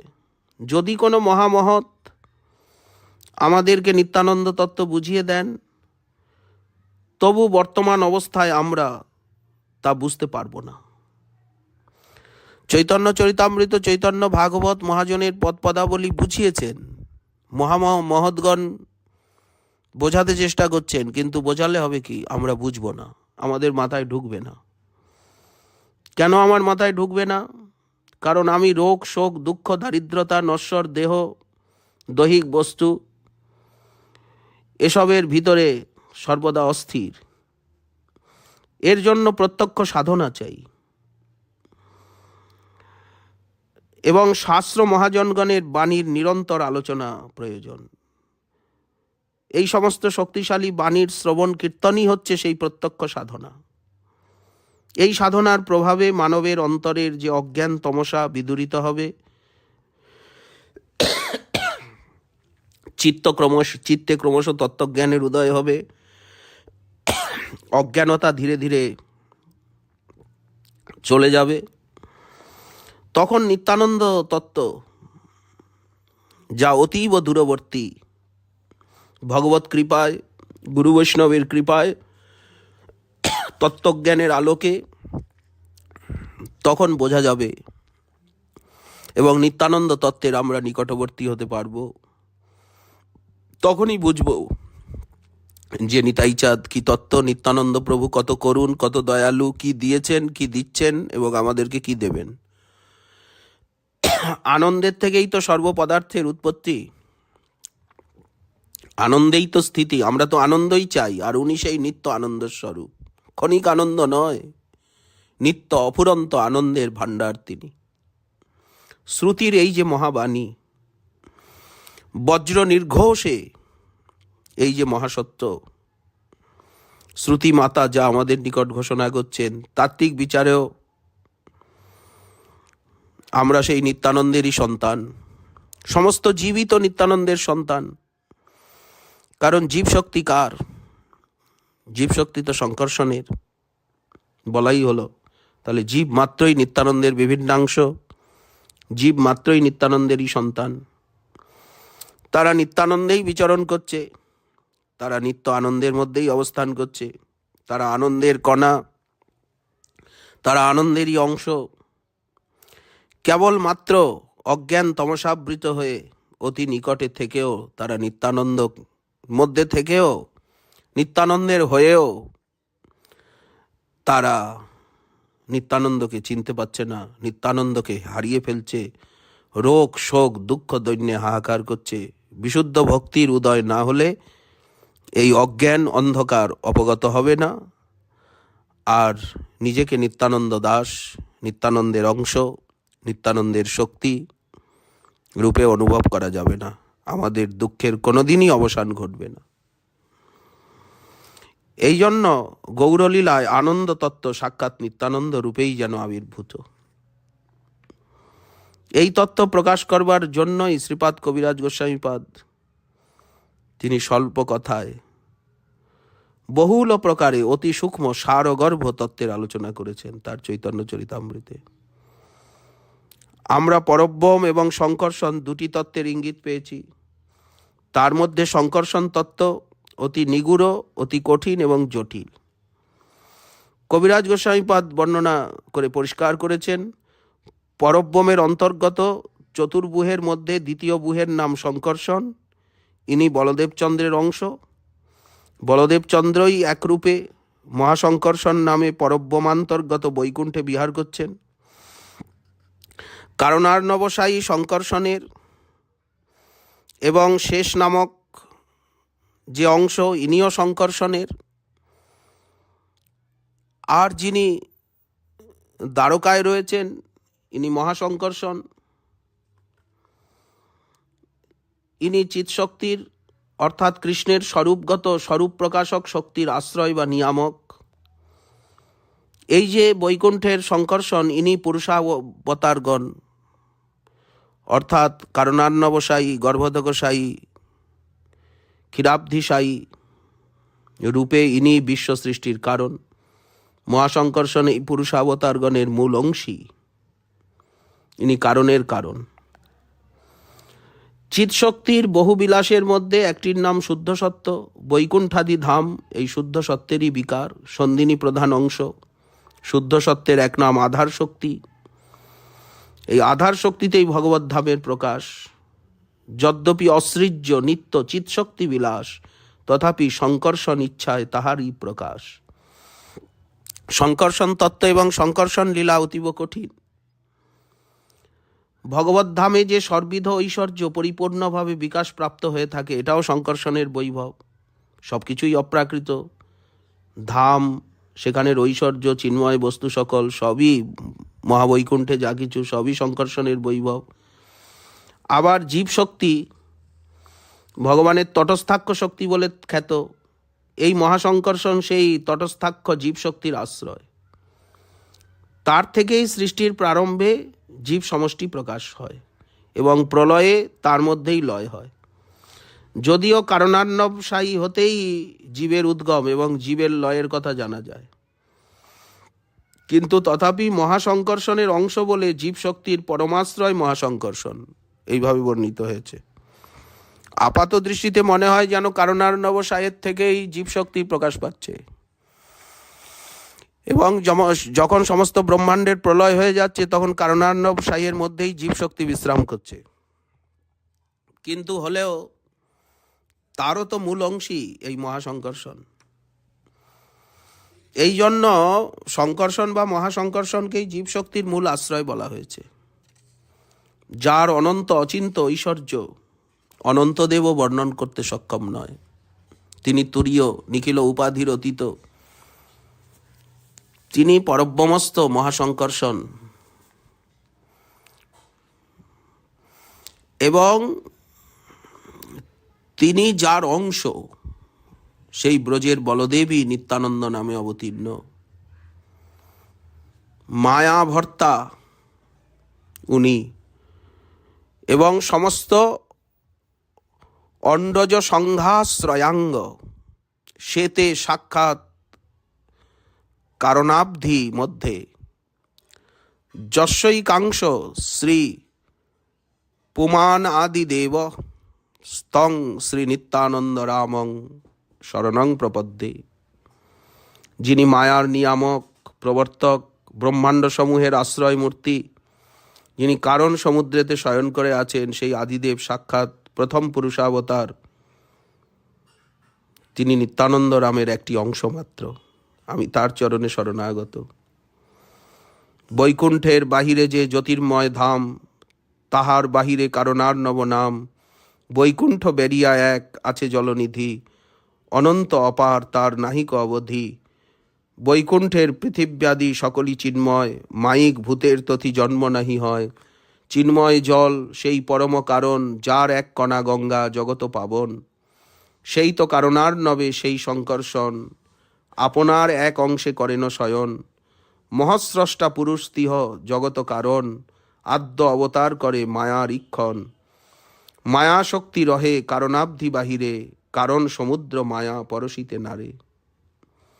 কবিরাজ গোস্বামীপাদ কিভাবে কারণার্ণব এবং কারণার্ণবশায়ী মহাস্রষ্টা পুরুষের পরিচয় প্রদান করলেন সহজ সরল ভাষায়, কিন্তু প্রকৃতপক্ষে অতীব দুর্ঘেয় তত্ত্ব। কৃপা ছাড়া বোঝা যাবে না। কারণার্ণব যে কি বস্তু তার ধারণা করাই অতি বড় কঠিন। কারণ এবং অর্ণব দুটি শব্দ নিয়েই কারণার্ণব। কারণ কাকে বলে? কারণং হি তদ্ভবতি যস্মিন সতি যদ্ভবতি, যস্মিংশ্চ অসতি যন্ন ভবতি তৎকারণম। ন্যায়শাস্ত্র তাই বলে, ন্যায়বার্তিককার। যা থাকলে কোনো কিছু হয়, আর যা না থাকলে হয় না, তাকেই কারণ বলে। ভাষা পরিচ্ছেদকার বলেন যে অন্যথা সিদ্ধি শূন্যস্য নিয়তা পূর্ববর্তিতা কারণত্বং ভবেত্তস্য ত্রৈবিধ্যং পরিকীর্তিতম। কার্যোৎপত্তির হেতু, কার্য হওয়ার জন্য, কার্যোৎপন্নের পেছনে যা থাকে তাই তো কারণ। যা না থাকলে কার্য হবে না। যা নিয়ত বা পূর্ববর্তী না থাকলে কার্যোৎপত্তি অসম্ভব হয়ে ওঠে, তাহাই সেই কার্যের কারণ। এই কারণকে তিন ভাগে ভাগ করা হয়েছে। এই কারণ পদের পর যে সমুদ্র পদটি আছে তার অর্থই বা কি? সমুদ্র বলতে আমরা তো বিশাল বিপুল জলরাশি বুঝি, জলজগৎ। যেমন একটা স্থলজগৎ, তেমনি বিশাল বিপুল জলজগৎ। তো লোকপিতামহ ব্রহ্মা যেখানে জন্মগ্রহণ করেছেন, সেই যে মহাসিন্ধু। আচ্ছা, আমরা বিশাল বিপুল জলজগৎ বলতে কি বুঝি? ভারত মহাসাগর, আটলান্টিক মহাসাগর, প্রশান্ত মহাসাগর বলে, এটা সেরূপ নয়। ঋগ্বেদ সংহিতায় স্থানে স্থানে এক শ্রেণীর সমুদ্রের উল্লেখ আছে, তার অর্থ হচ্ছে অন্তরিক্ষ। পুরাণে দেখা যায় বিষ্ণু অনন্ত শয্যায় শায়িত থাকেন। অন্তরিক্ষরূপী সমুদ্রেই অনন্তের বাস, ঋগ্বেদ বলছেন। সেই সমুদ্রটা কোথায়? বলেন সেই সমুদ্রটা আকাশে। আমরা পৃথিবীতে যে সমুদ্রটা দেখি, এই সমুদ্রের থেকেও বড় সমুদ্র রয়েছে। সেই সমুদ্র কোথায়? বলেন আকাশে। আকাশে আবার সমুদ্র থাকতে পারে নাকি? বলেন আছে বিশাল বিপুল জলজগৎ, সেইখানে অনন্ত সজ্জায় অন্তরিক্ষরূপী সমুদ্রে অনন্তের বাস। কারণার্ণবসায়ী নারায়ণ প্রকৃতির প্রবর্তক, জীব সমষ্টির প্রবর্তক, তিনি কোথায় আছেন? বলেন ওই আকাশের অনেক উপরে। এই সমুদ্রের থেকেই জীব এবং জগৎ সৃষ্টির প্রবর্তনা। ওখান থেকে জীব আসছে, ওখান থেকেই জগৎ আসছে। এই জন্য অনেক ধর্মেই আকাশকে দেখিয়ে দেওয়া হয়, বলা হয় ওই আসমানের উপরে উনি আছেন, আসমানের পিছনে আছেন, বলে না আকাশের পিছনে আছেন। কাকে দেখানো হচ্ছে? ওই অনন্তসায়ী মহানারায়ণকে দেখানো হচ্ছে। এই জন্য জীব এবং জগৎ সৃষ্টির কারণ হচ্ছে ওই সমুদ্র, এই জন্য বলা হচ্ছে কারণ সমুদ্র। ঋগ্বেদের স্থানে স্থানে, বিশেষ করে দশম মণ্ডলে কারণার্ণবের উল্লেখ পাওয়া যায়। মনুস্মৃতিতে, মনুসংহিতায়ও রয়েছে। সেই নারায়ণ সবিশেষ, তিনি নির্বিশেষ নিরাকার নন, তিনি সবিশেষ সাকার। অনুধ্যান করে বিবিধ প্রজা সৃষ্টির বাসনায় সর্বপ্রথম জল সৃষ্টি করলেন, তারপর সেই জলরাশিতে সৃষ্টির বীজ অর্পণ করলেন। তার ফলে বহু প্রভা বিশিষ্ট একটি সুবর্ণ অণ্ড প্রকাশিত হল। সর্বলোক পিতামহ ব্রহ্মা তাতে জন্মগ্রহণ করলেন। এখানে যে জলের কথা বলা হচ্ছে তাই হচ্ছে কারণার্ণব। এই কারণার্ণবে যে নারায়ণ বিরাজ করেন তিনি কারণার্ণবসায়ী। এই জল এই পৃথিবীতে নয়, আকাশে, আকাশেরও অনেক উপরে। ইনি হচ্ছেন প্রথম পুরুষ। শ্রীমদ্ ভাগবতে জগ্রাহ পৌরুষং রূপং ভগবান মহদাদিভি, এই শ্লোকে এই মহানারায়ণ কারণার্ণবসায়ীর কথাই বলা হয়েছে। আমরা বেদ, মনুসংহিতা, ভাগবত আদি শাস্ত্রে কারণার্ণবসায়ী প্রথম পুরুষের পরিচয় প্রাপ্ত হয়ে থাকি, কিন্তু এইসব দুরূহ তত্ত্ব। এই কারণার্ণবে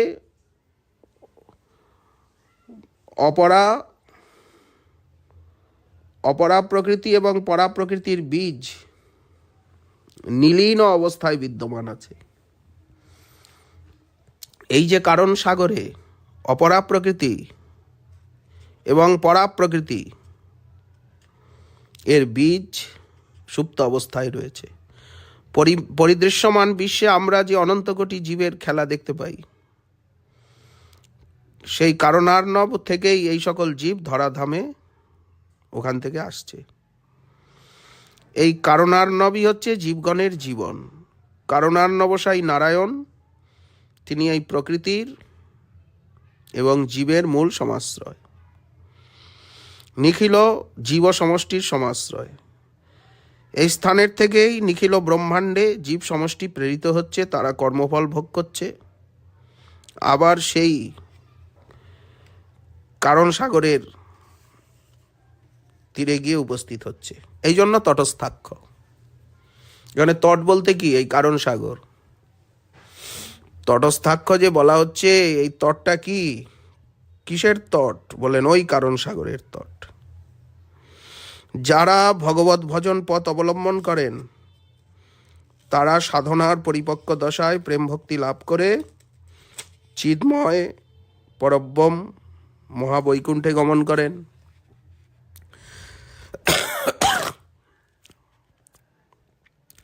যারা ব্রজলোকের ভাব নিয়ে ভজন করেন তারা অনন্ত সৌন্দর্য মাধুর্য নিকেতন ব্রজেন্দ্র নন্দনের আনন্দময় শ্রী বৃন্দাবন ধামে গমন করেন। তাদের আর কোনোদিন মৃত্যুময় সংসারে পুনরাবর্তন করতে হয় না। কিন্তু যারা কারণার্ণবে যায় তাদের আবার পুনরায় আগমন ঘটে। কত দূর উঠবে? উঠতে উঠতে উঠতে উঠতে কারণ সাগরের তীরে গেল, কিন্তু যতক্ষণ প্রেম না পাচ্ছে, ভগবত সাক্ষাৎকার লাভ না করছে, আবার পুনরাগমন হবে। আমরা নিত্যানন্দ তত্ত্ব বলতে গিয়ে তার অংশকলার বিচার, মহাসংকর্ষণ, কারণার্ণবসায়ী, কারণার্ণব ইত্যাদির উল্লেখ করলাম।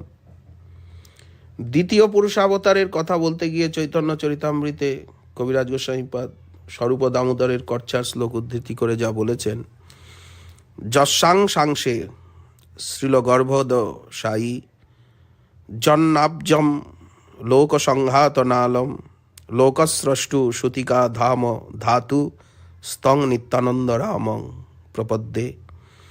যার নাভিপদ্ম লোক সমষ্টির আশ্রয়, সৃষ্টিকর্তা ব্রহ্মার উৎপত্তি স্থান, সেই গর্ভোদকশায়ী যার অংশের অংশ, সেই নিত্যানন্দ রামক রামের আমি শরণাগত হলাম।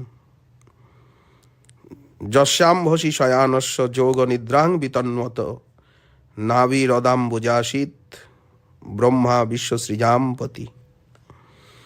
পূর্বে শ্রীমন্নারায়ণ তিনি যোগনিদ্রা বিস্তার করে যখন গর্ভোদকে শয়ন করলেন, তার নাভিরূপ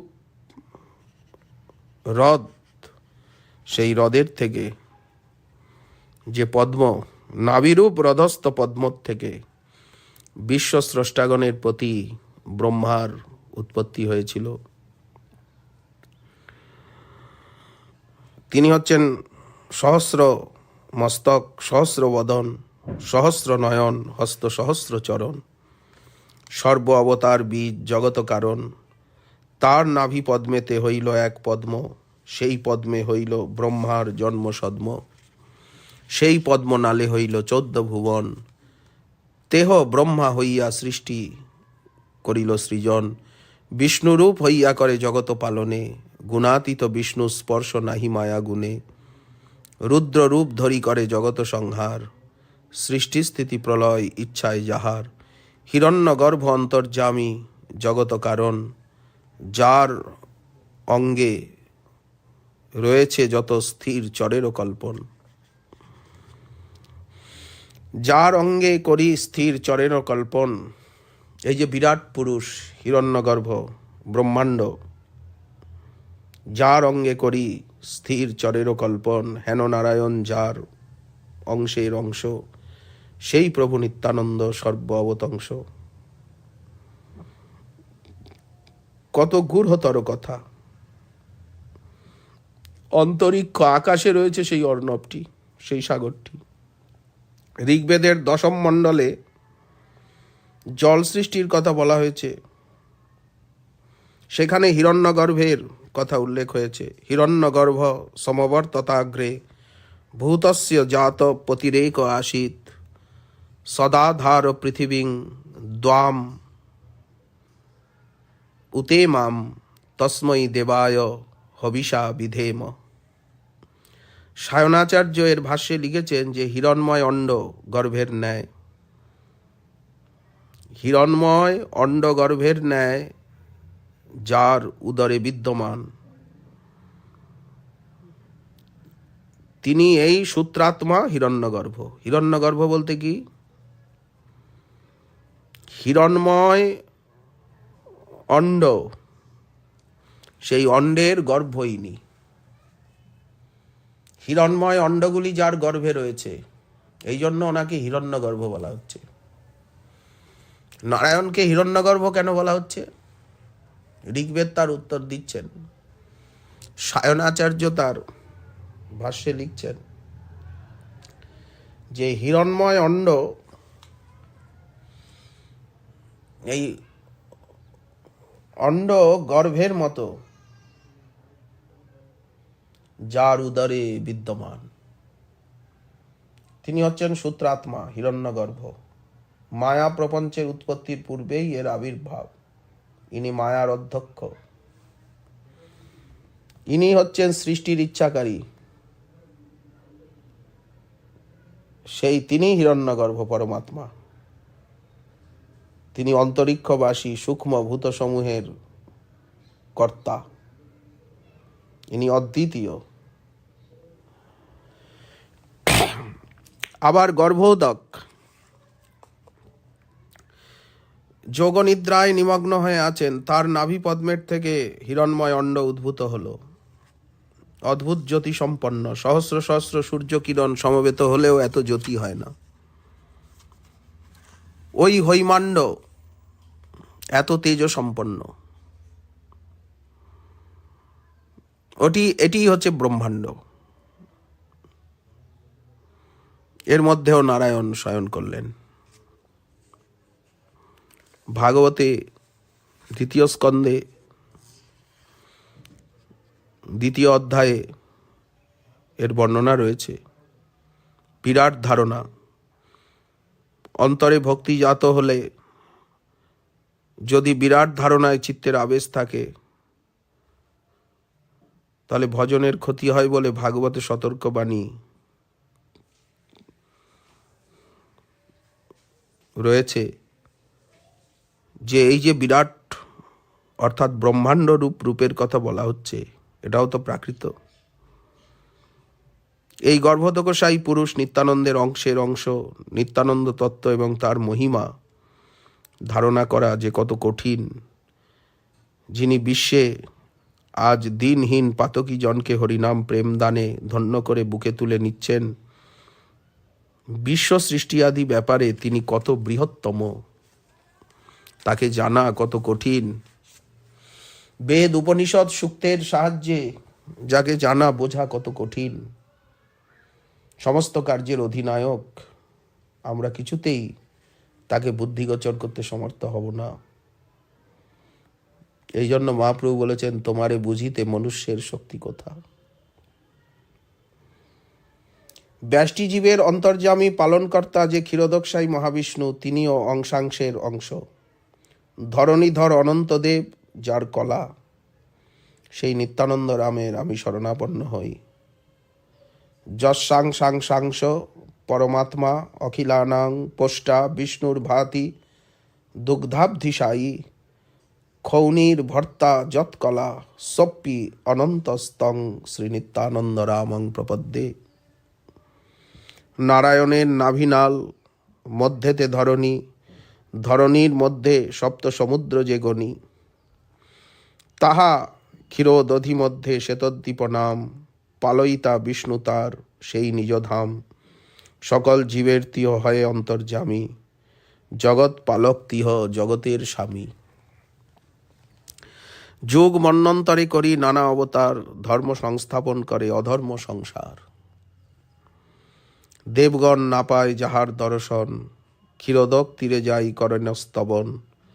তবে অবতরী করে জগৎ পালন, অনন্ত বৈভব তার নাহিক গণন। ক্ষীরাব্ধি সাই মহাবিষ্ণুর কথাই বলা হচ্ছে। সেই বিষ্ণু হয় যার অংশাংশেরও অংশ, সেই প্রভু নিত্যানন্দ সর্ব অবতংশ। পৃথিবীর মধ্যে সপ্ত সমুদ্র, তার মধ্যে যেটি ক্ষীর সমুদ্র, তার মধ্যে শ্বেতদ্বীপ, সেইখানে পালনকর্তা বিষ্ণু নিবাস করছেন। সেই শ্বেতদ্বীপে তিনি বিহার করছেন। শ্বেতদ্বীপের পরিচয় লঘু ভাগবতামৃতে 8টি শ্লোকে বিষ্ণু ধর্মোত্তরের বচন দিয়ে আর বর্ণনা করা হয়েছে। রুদ্রলোকের উপরে 50 লক্ষ যোজন পরিমিত লোক, সেই সমস্ত লোকের অগম্য বিষ্ণু লোকের স্থিতি শাস্ত্রে কীর্তিত হয়েছে। সুমেরু পর্বতের পূর্ব দিক ভাগে লবণ সমুদ্রের মধ্যে সুবর্ণ কান্তি বিশিষ্ট মহান বিষ্ণুলোক বিরাজিত আছে। সুমেরু পর্বতের পূর্ব দিক ভাগে, সুমেরু পর্বতের পূর্ব দিক ভাগে লবণ সমুদ্রের মধ্যে সুবর্ণ কান্তি বিশিষ্ট মহান বিষ্ণুলোক বিরাজিত আছে। ব্রহ্মা তার দর্শনের জন্য সেখানে গমন করেন।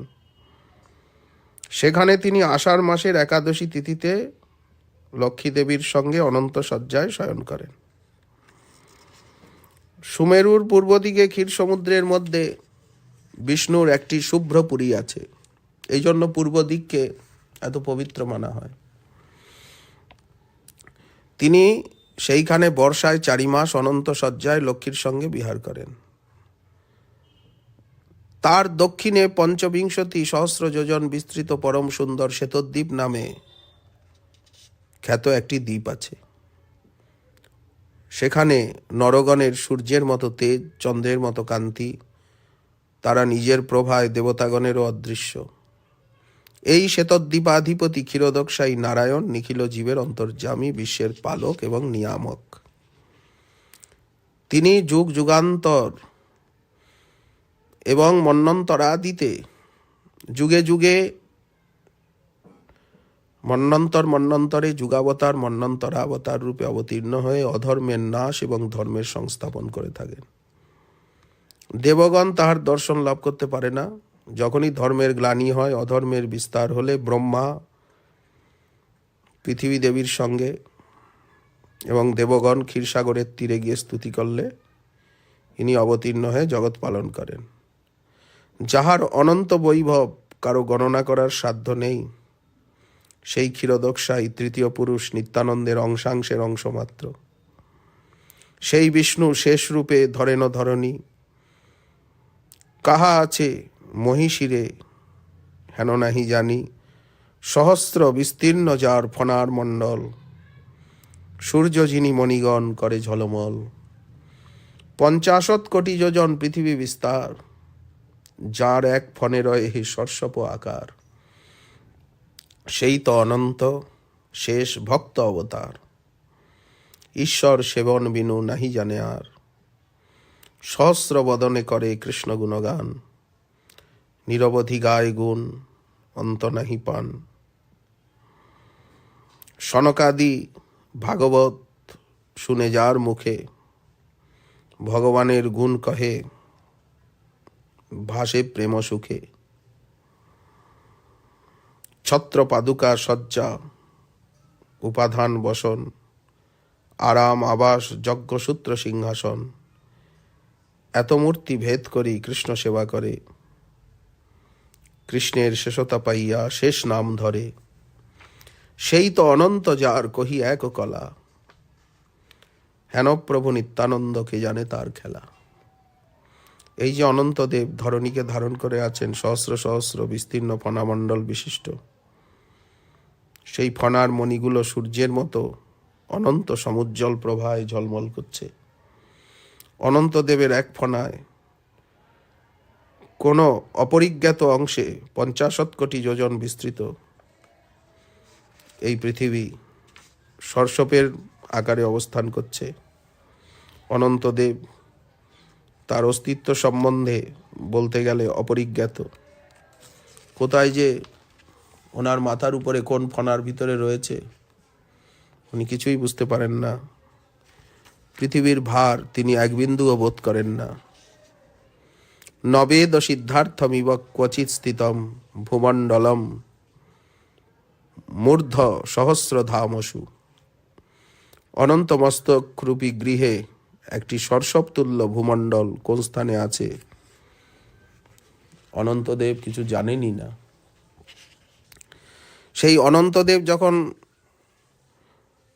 অনন্তদেবের সহস্র ফণার কথা উল্লেখ আছে, তখন তিনি সর্পাকৃতি বোঝা যাচ্ছে, কিন্তু স্বরূপত তিনি নরাকৃতি, ধবলবর্ণ।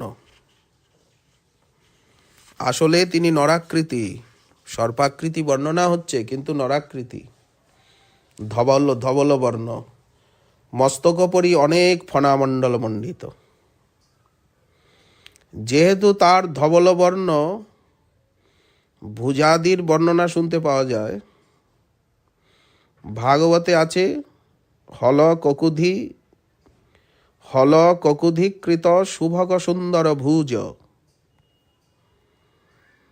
অর্থাৎ যার সুভগ এবং সুন্দর ভুজ, স্কন্ধে লাঙ্গল ন্যস্ত রয়েছে। তাহলে স্কন্ধ আছে, তিনি নরাকৃতি। আবার ওই অধ্যায় 5ম গ্রন্থে লিখিত আছে চারবঙ্গ বলয় বিলসিত বিশদ বিপুল ধবল সুভগ রুচির ভুজ রজত স্তম্ভেষু। নাগকুমারীগণ যার মনোহর ধবলবর্ণ ভুজরূপ রজত স্তম্ভে চন্দনাদি লেপন করে থাকেন, পাতালের মূল দেশে রয়েছেন। তাহলে উনি নরাকৃতি, কিন্তু মস্তকের উপরে হাজার ফণার মণ্ডল রয়েছে। সেই অনন্তদেব ভক্ত অবতার, কৃষ্ণের সেবা ভিন্ন আর কিছুই জানেন না।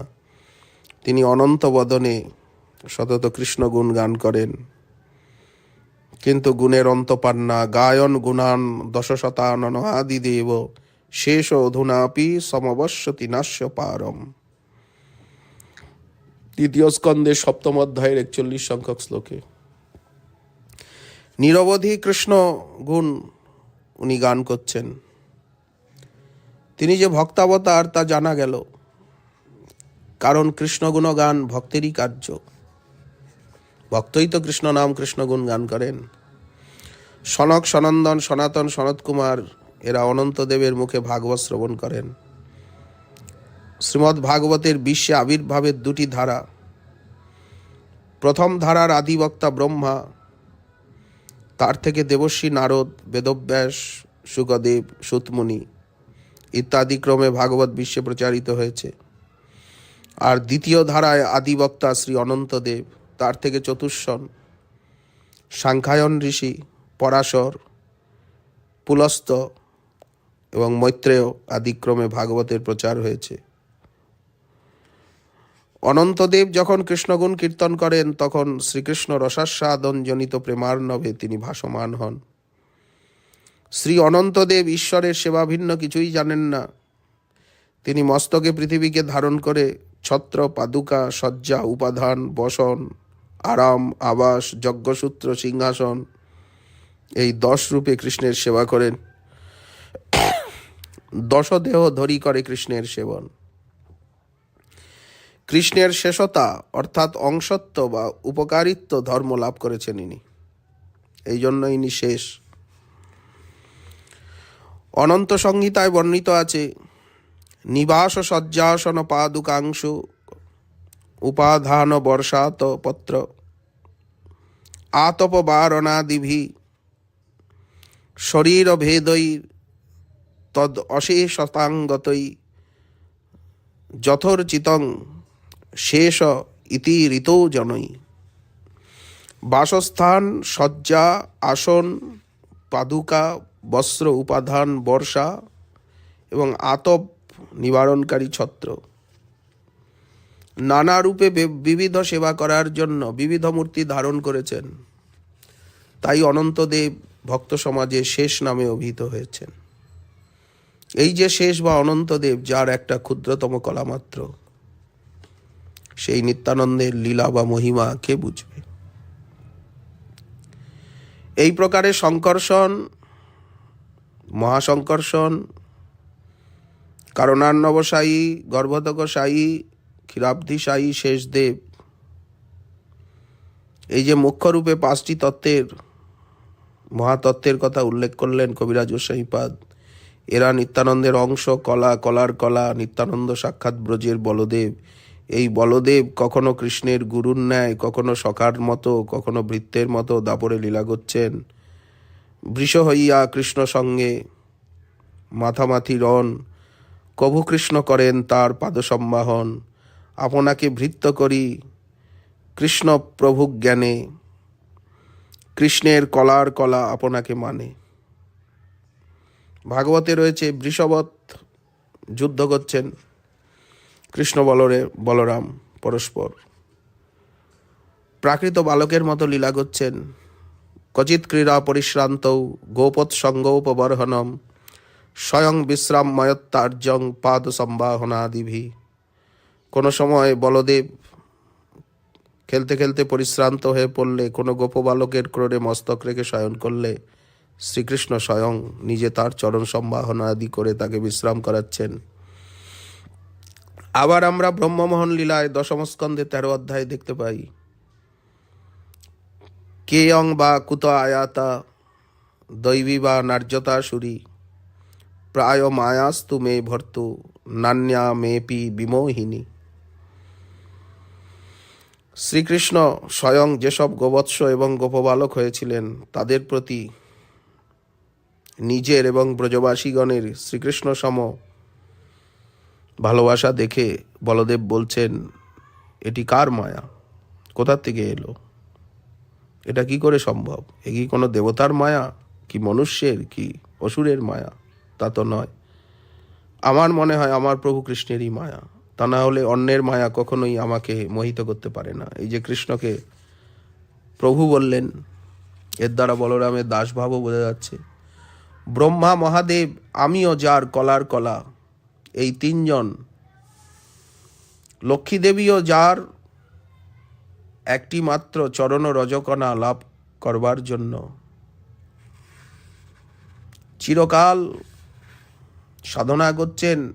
আমরা অতি আদরের সঙ্গে যার চরণ রজকণা লক্ষ্মী দেবীর সহিত সবাই আমরা মস্তকে ধারণ করে থাকি, অখিল লোক সেবিত গঙ্গাদি তীর্থেরও তীর্থত্ব প্রতিপাদক যার চরণ পঙ্কজ রজ, সেই শ্রীকৃষ্ণের আবার রাজ সিংহাসন কোথায়? তার সম্বন্ধে রাজ্য রাজ সিংহাসন অতি তুচ্ছাতি তুচ্ছ। তাহলে বলদেব ব্রজে কখনো কৃষ্ণের গুরুরূপে, কখনো সখারূপে, আবার দ্বারকা লীলায় আমরা দেখতে পাই কৃষ্ণের দাসাভিমানী হয়ে তিনি লীলা করছেন।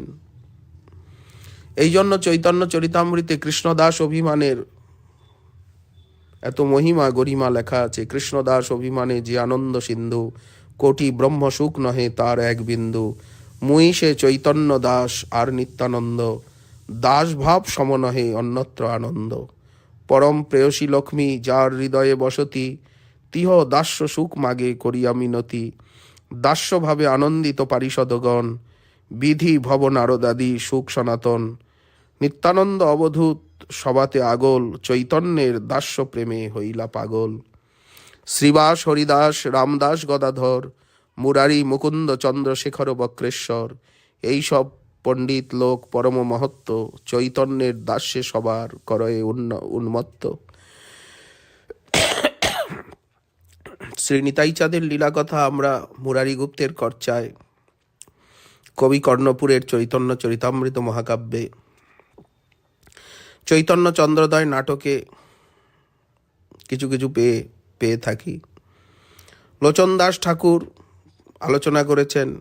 শ্রীলকৃষ্ণদাস কবিরাজ গোস্বামীপাদ তার বিশ্ববিখ্যাত চৈতন্য চরিতামৃত তত্ত্ব গ্রন্থে নিত্যানন্দ তত্ত্ব যেভাবে বর্ণন করেছেন, তা না হলে আমরা কিছুই জানতে পারতাম না।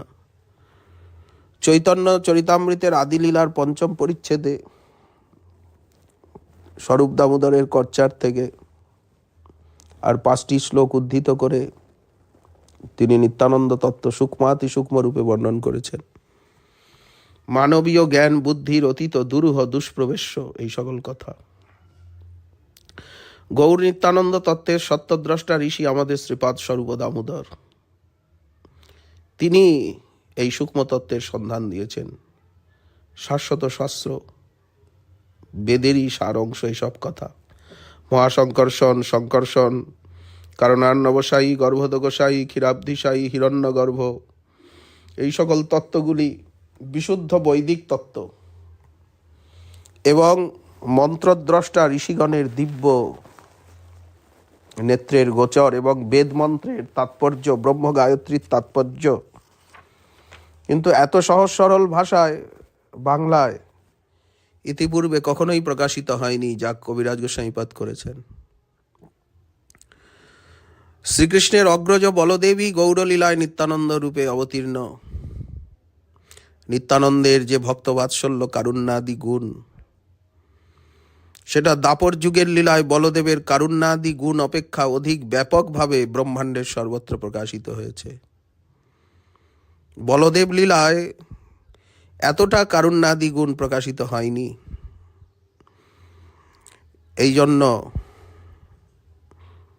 এই যে নিত্যানন্দ তত্ত্ব প্রতিনিয়তই আলোচ্য, প্রতিনিয়তই আয়ুর ঘৃতম, যেমন বলা হয়েছে ঘৃতই আয়ু, কিন্তু ঘৃত তো আয়ু নয়, ঘৃত সেবনে আয়ু বৃদ্ধি হয়ে থাকে। সেই রূপ নিতাই কথা, নিত্যানন্দ তত্ত্ব যেখানেই আলোচিত হয় সেখানেই কৃষ্ণ এবং কৃষ্ণ প্রেম, এটা পরম সুসত্য। সাধারণের কথা দূরে থাক, ব্রহ্মা, মহাদেব, মহাদেবী, সনকাদি, ব্যাস, শুক, নারদাদিও কৃষ্ণ প্রাপ্তির নিমিত্ত যে অনন্ত দেবের আরাধনা করে থাকেন, সেই অনন্ত দেব যার অংশাংশাংশ মাত্র, কি ব্রহ্মা, কি শিব, কি সনকাদি কুমার, ব্যাস, শুক, নারদাদি ভক্ত নাম যার, সবার পূজিত শ্রী অনন্ত মহাশয়, সহস্র বদন প্রভু ভক্তিরসময়। আদিদেব মহাযোগী ঈশ্বর বৈষ্ণব, মহিমার অন্ত ইহা নাহি জানে সব। সেবন শুনিলে এবে শুনো ঠাকুরাল, আত্মতন্ত্র হেনমতে বৈশেন পাতাল। নারদ গোসাই তুম্বুরু করি সঙ্গে, যে যশ গাহেন ব্রহ্মাস্থানে শ্লোকবন্ধে। আমরা ভাগবতে দেখতে পাই পঞ্চম স্কন্ধের 25 অধ্যায়ে অনন্তদেবের মহিমা নারদাদি ঋষিগণ কীর্তন করছেন। সর্ববেদান্ত সার শ্রীমদ্ ভাগবত, যার দূরতর কলা শ্রী অনন্তদেবের ভজনেরই এত মহিমা, বা অনন্তদেবেরই এত বিশদ বর্ণনা দিয়েছেন, তার যে মূলস্বরূপ প্রেমঘন মূরতি, যে নিতাইচাঁদের ভজনের মহিমা কে বলবে। বৃন্দাবন দাস ঠাকুর বুঝেছেন এবং সরল সংক্ষেপে বলেছেন, সংসারের পার হই ভক্তির সাগরে, যে ডুবিবে সে ভজুক নিতাই চাঁদে। ভক্তিরসে ডুবে যাওয়াই নিতাই ভজনের মূল কথা। আনুষঙ্গিকভাবে সংসারের দুঃখ তাপ এ তো ক্ষয় হয়ে যাবেই। প্রেম ব্যতীত কৃষ্ণকে পেলেও তো পাওয়া হবে না, মাধুর্য আস্বাদন হবে না। তার প্রমাণ প্রকট লীলাকালে অসুররাও তো শ্রীকৃষ্ণকে দর্শন করেছে, কিন্তু তার সঙ্গে যুদ্ধ বিগ্রহ করেছে। এই জন্য শাস্ত্রে প্রেমকেই প্রয়োজন তত্ত্ব বলা হয়েছে, কৃষ্ণকে বলা হয়নি। প্রেম লাভ করলেই যথাযথ কৃষ্ণ প্রাপ্তি হয়ে থাকে। সেই প্রেমঘন মূরতি শ্রী নিতাইচাঁদের ভজনে যে প্রেমের সাগরে অবগাহন করা যায়, সেই প্রেম আবার শান্ত, দাস্য, সখ্য, বাৎসল্য, মধুর, এই পঞ্চবিধ ভাবভেদে আস্বাদনেরও ভেদ এবং তারতম্য আছে। শান্তের থেকে দাস্যে এবং দাস্যের থেকে সখ্যে, সখ্যের থেকে বাৎসল্যে, সর্বোপরি মধুরভাবে সর্বাধিক আস্বাদন এবং চমৎকারিতা। নিতাইচাঁদের ভজনে, নিতাইচাঁদের আনুগত্যে, নিতাইচাঁদের কৃপায় ব্রজের মধুর রস জাতীয় সর্বোৎকৃষ্ট প্রেম লাভ করে সাধকাত্মা ধন্য হবেন। যে ভক্তি গোপিকাগণের কহে ভাগবতে, নিত্যানন্দ হইতে তাহা পাইল জগতে। আবার ব্রজগোপিকাগণের মধ্যে রাধারানী সর্বশ্রেষ্ঠ। এই জন্য তার সঙ্গে কৃষ্ণ আরাধনা, রাধা মাধবের উপাসনা, যুগল উপাসনাই হচ্ছে এই বিশেষ কলিতে মহাপ্রভুর অনর্পিতচরী করুণার অবদান।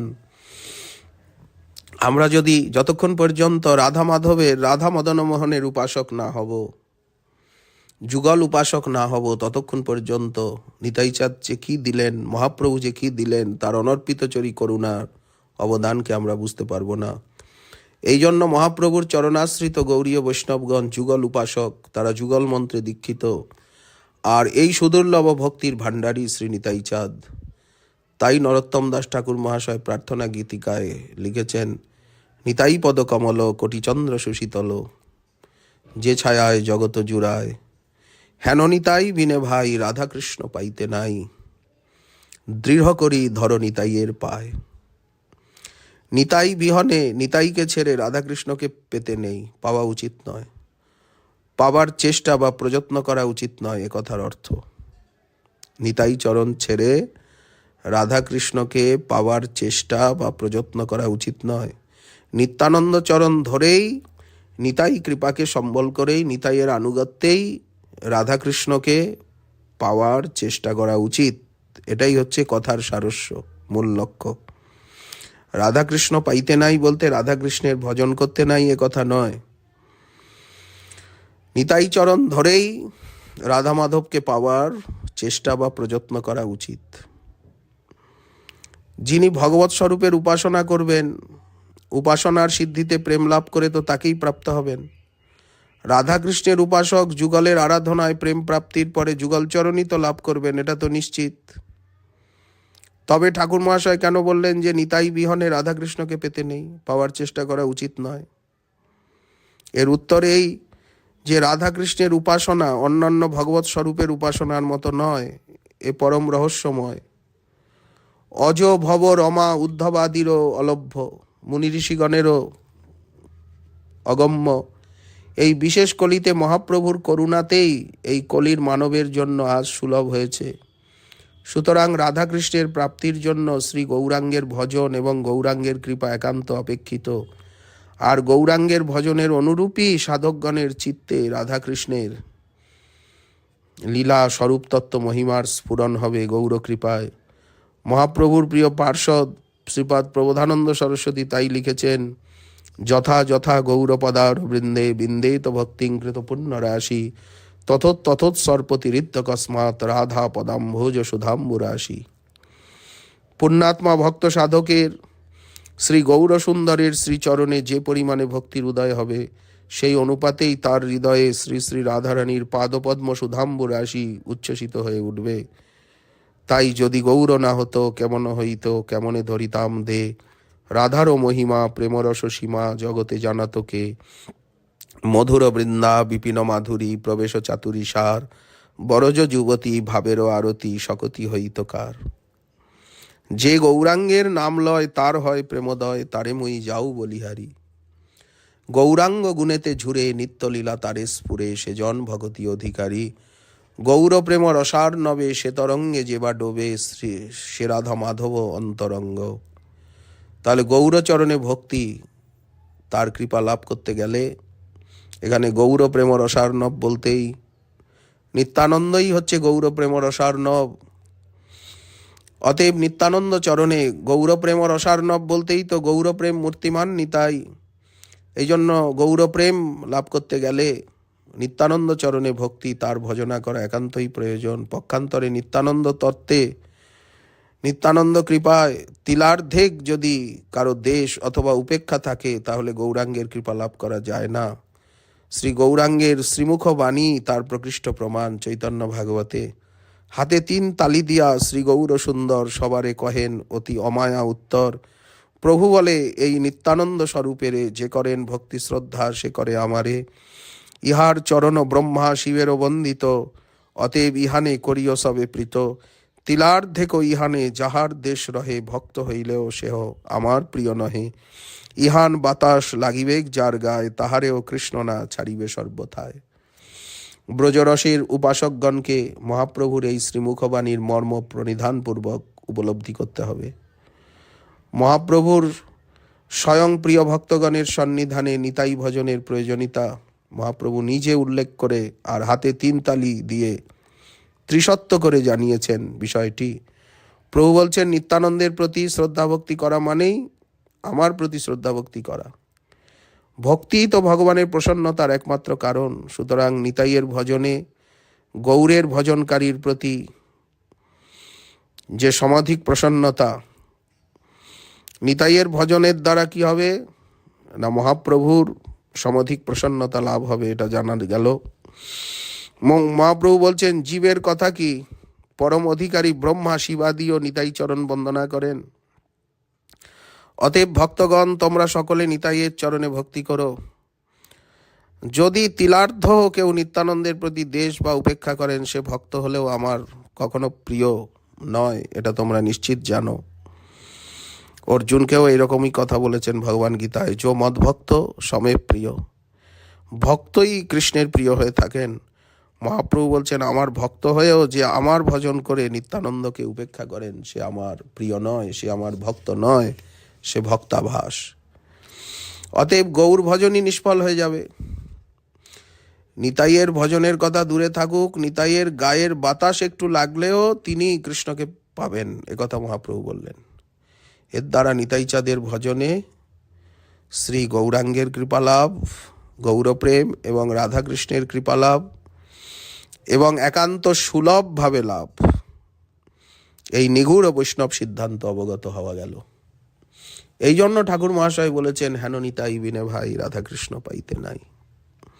শ্রী রঘুনাথ দাস গোস্বামীপাদ মহাপ্রভুর পরম প্রিয় পার্ষদ, ব্রজনিকুঞ্জের রাধারানীর প্রিয় সহচরী, তুলসী মঞ্জরী, রতি মঞ্জরী, সেই গোস্বামীপাদের চরিত্রই এর প্রকৃষ্ট এবং উজ্জ্বল দৃষ্টান্ত, যে কিভাবে নিতাই কৃপায় গৌর কৃপা লাভ হয়, রাধা মাধবের কৃপা সহজে লাভ হয়, অনায়াসে সুলভভাবে, নিতাইকে উপেক্ষা করে নয়, নিতাইকে ছেড়ে নয়। নিতাই কৃপাকে অনাদর করে নয়। এই জন্যই বলা হলো, হেন নিতাই বিনে ভাই রাধাকৃষ্ণ পাইতে নাই। শ্রীমান মহাপ্রভুর কৃপা হলে আগামীকাল আবার রইল এই বিষয় আস্বাদনের আকাঙ্ক্ষা। আজকে আমাদের নিতাই কথার এইখানেই দেওয়া হলো বিশ্রাম। জয় জয় শ্রী রাধে, নিতাই গৌর হরি বল। জয় নিতাই গৌর সীতানাথ, জয় রাধা গোবিন্দ গোপীনাথ, মদন মোহন মদন মোহন গোবিন্দ গোপীনাথ, জয় রাধানাথ, জয় শ্রী গুরু বৈষ্ণব। ধন্যবাদ, প্রণিপাত।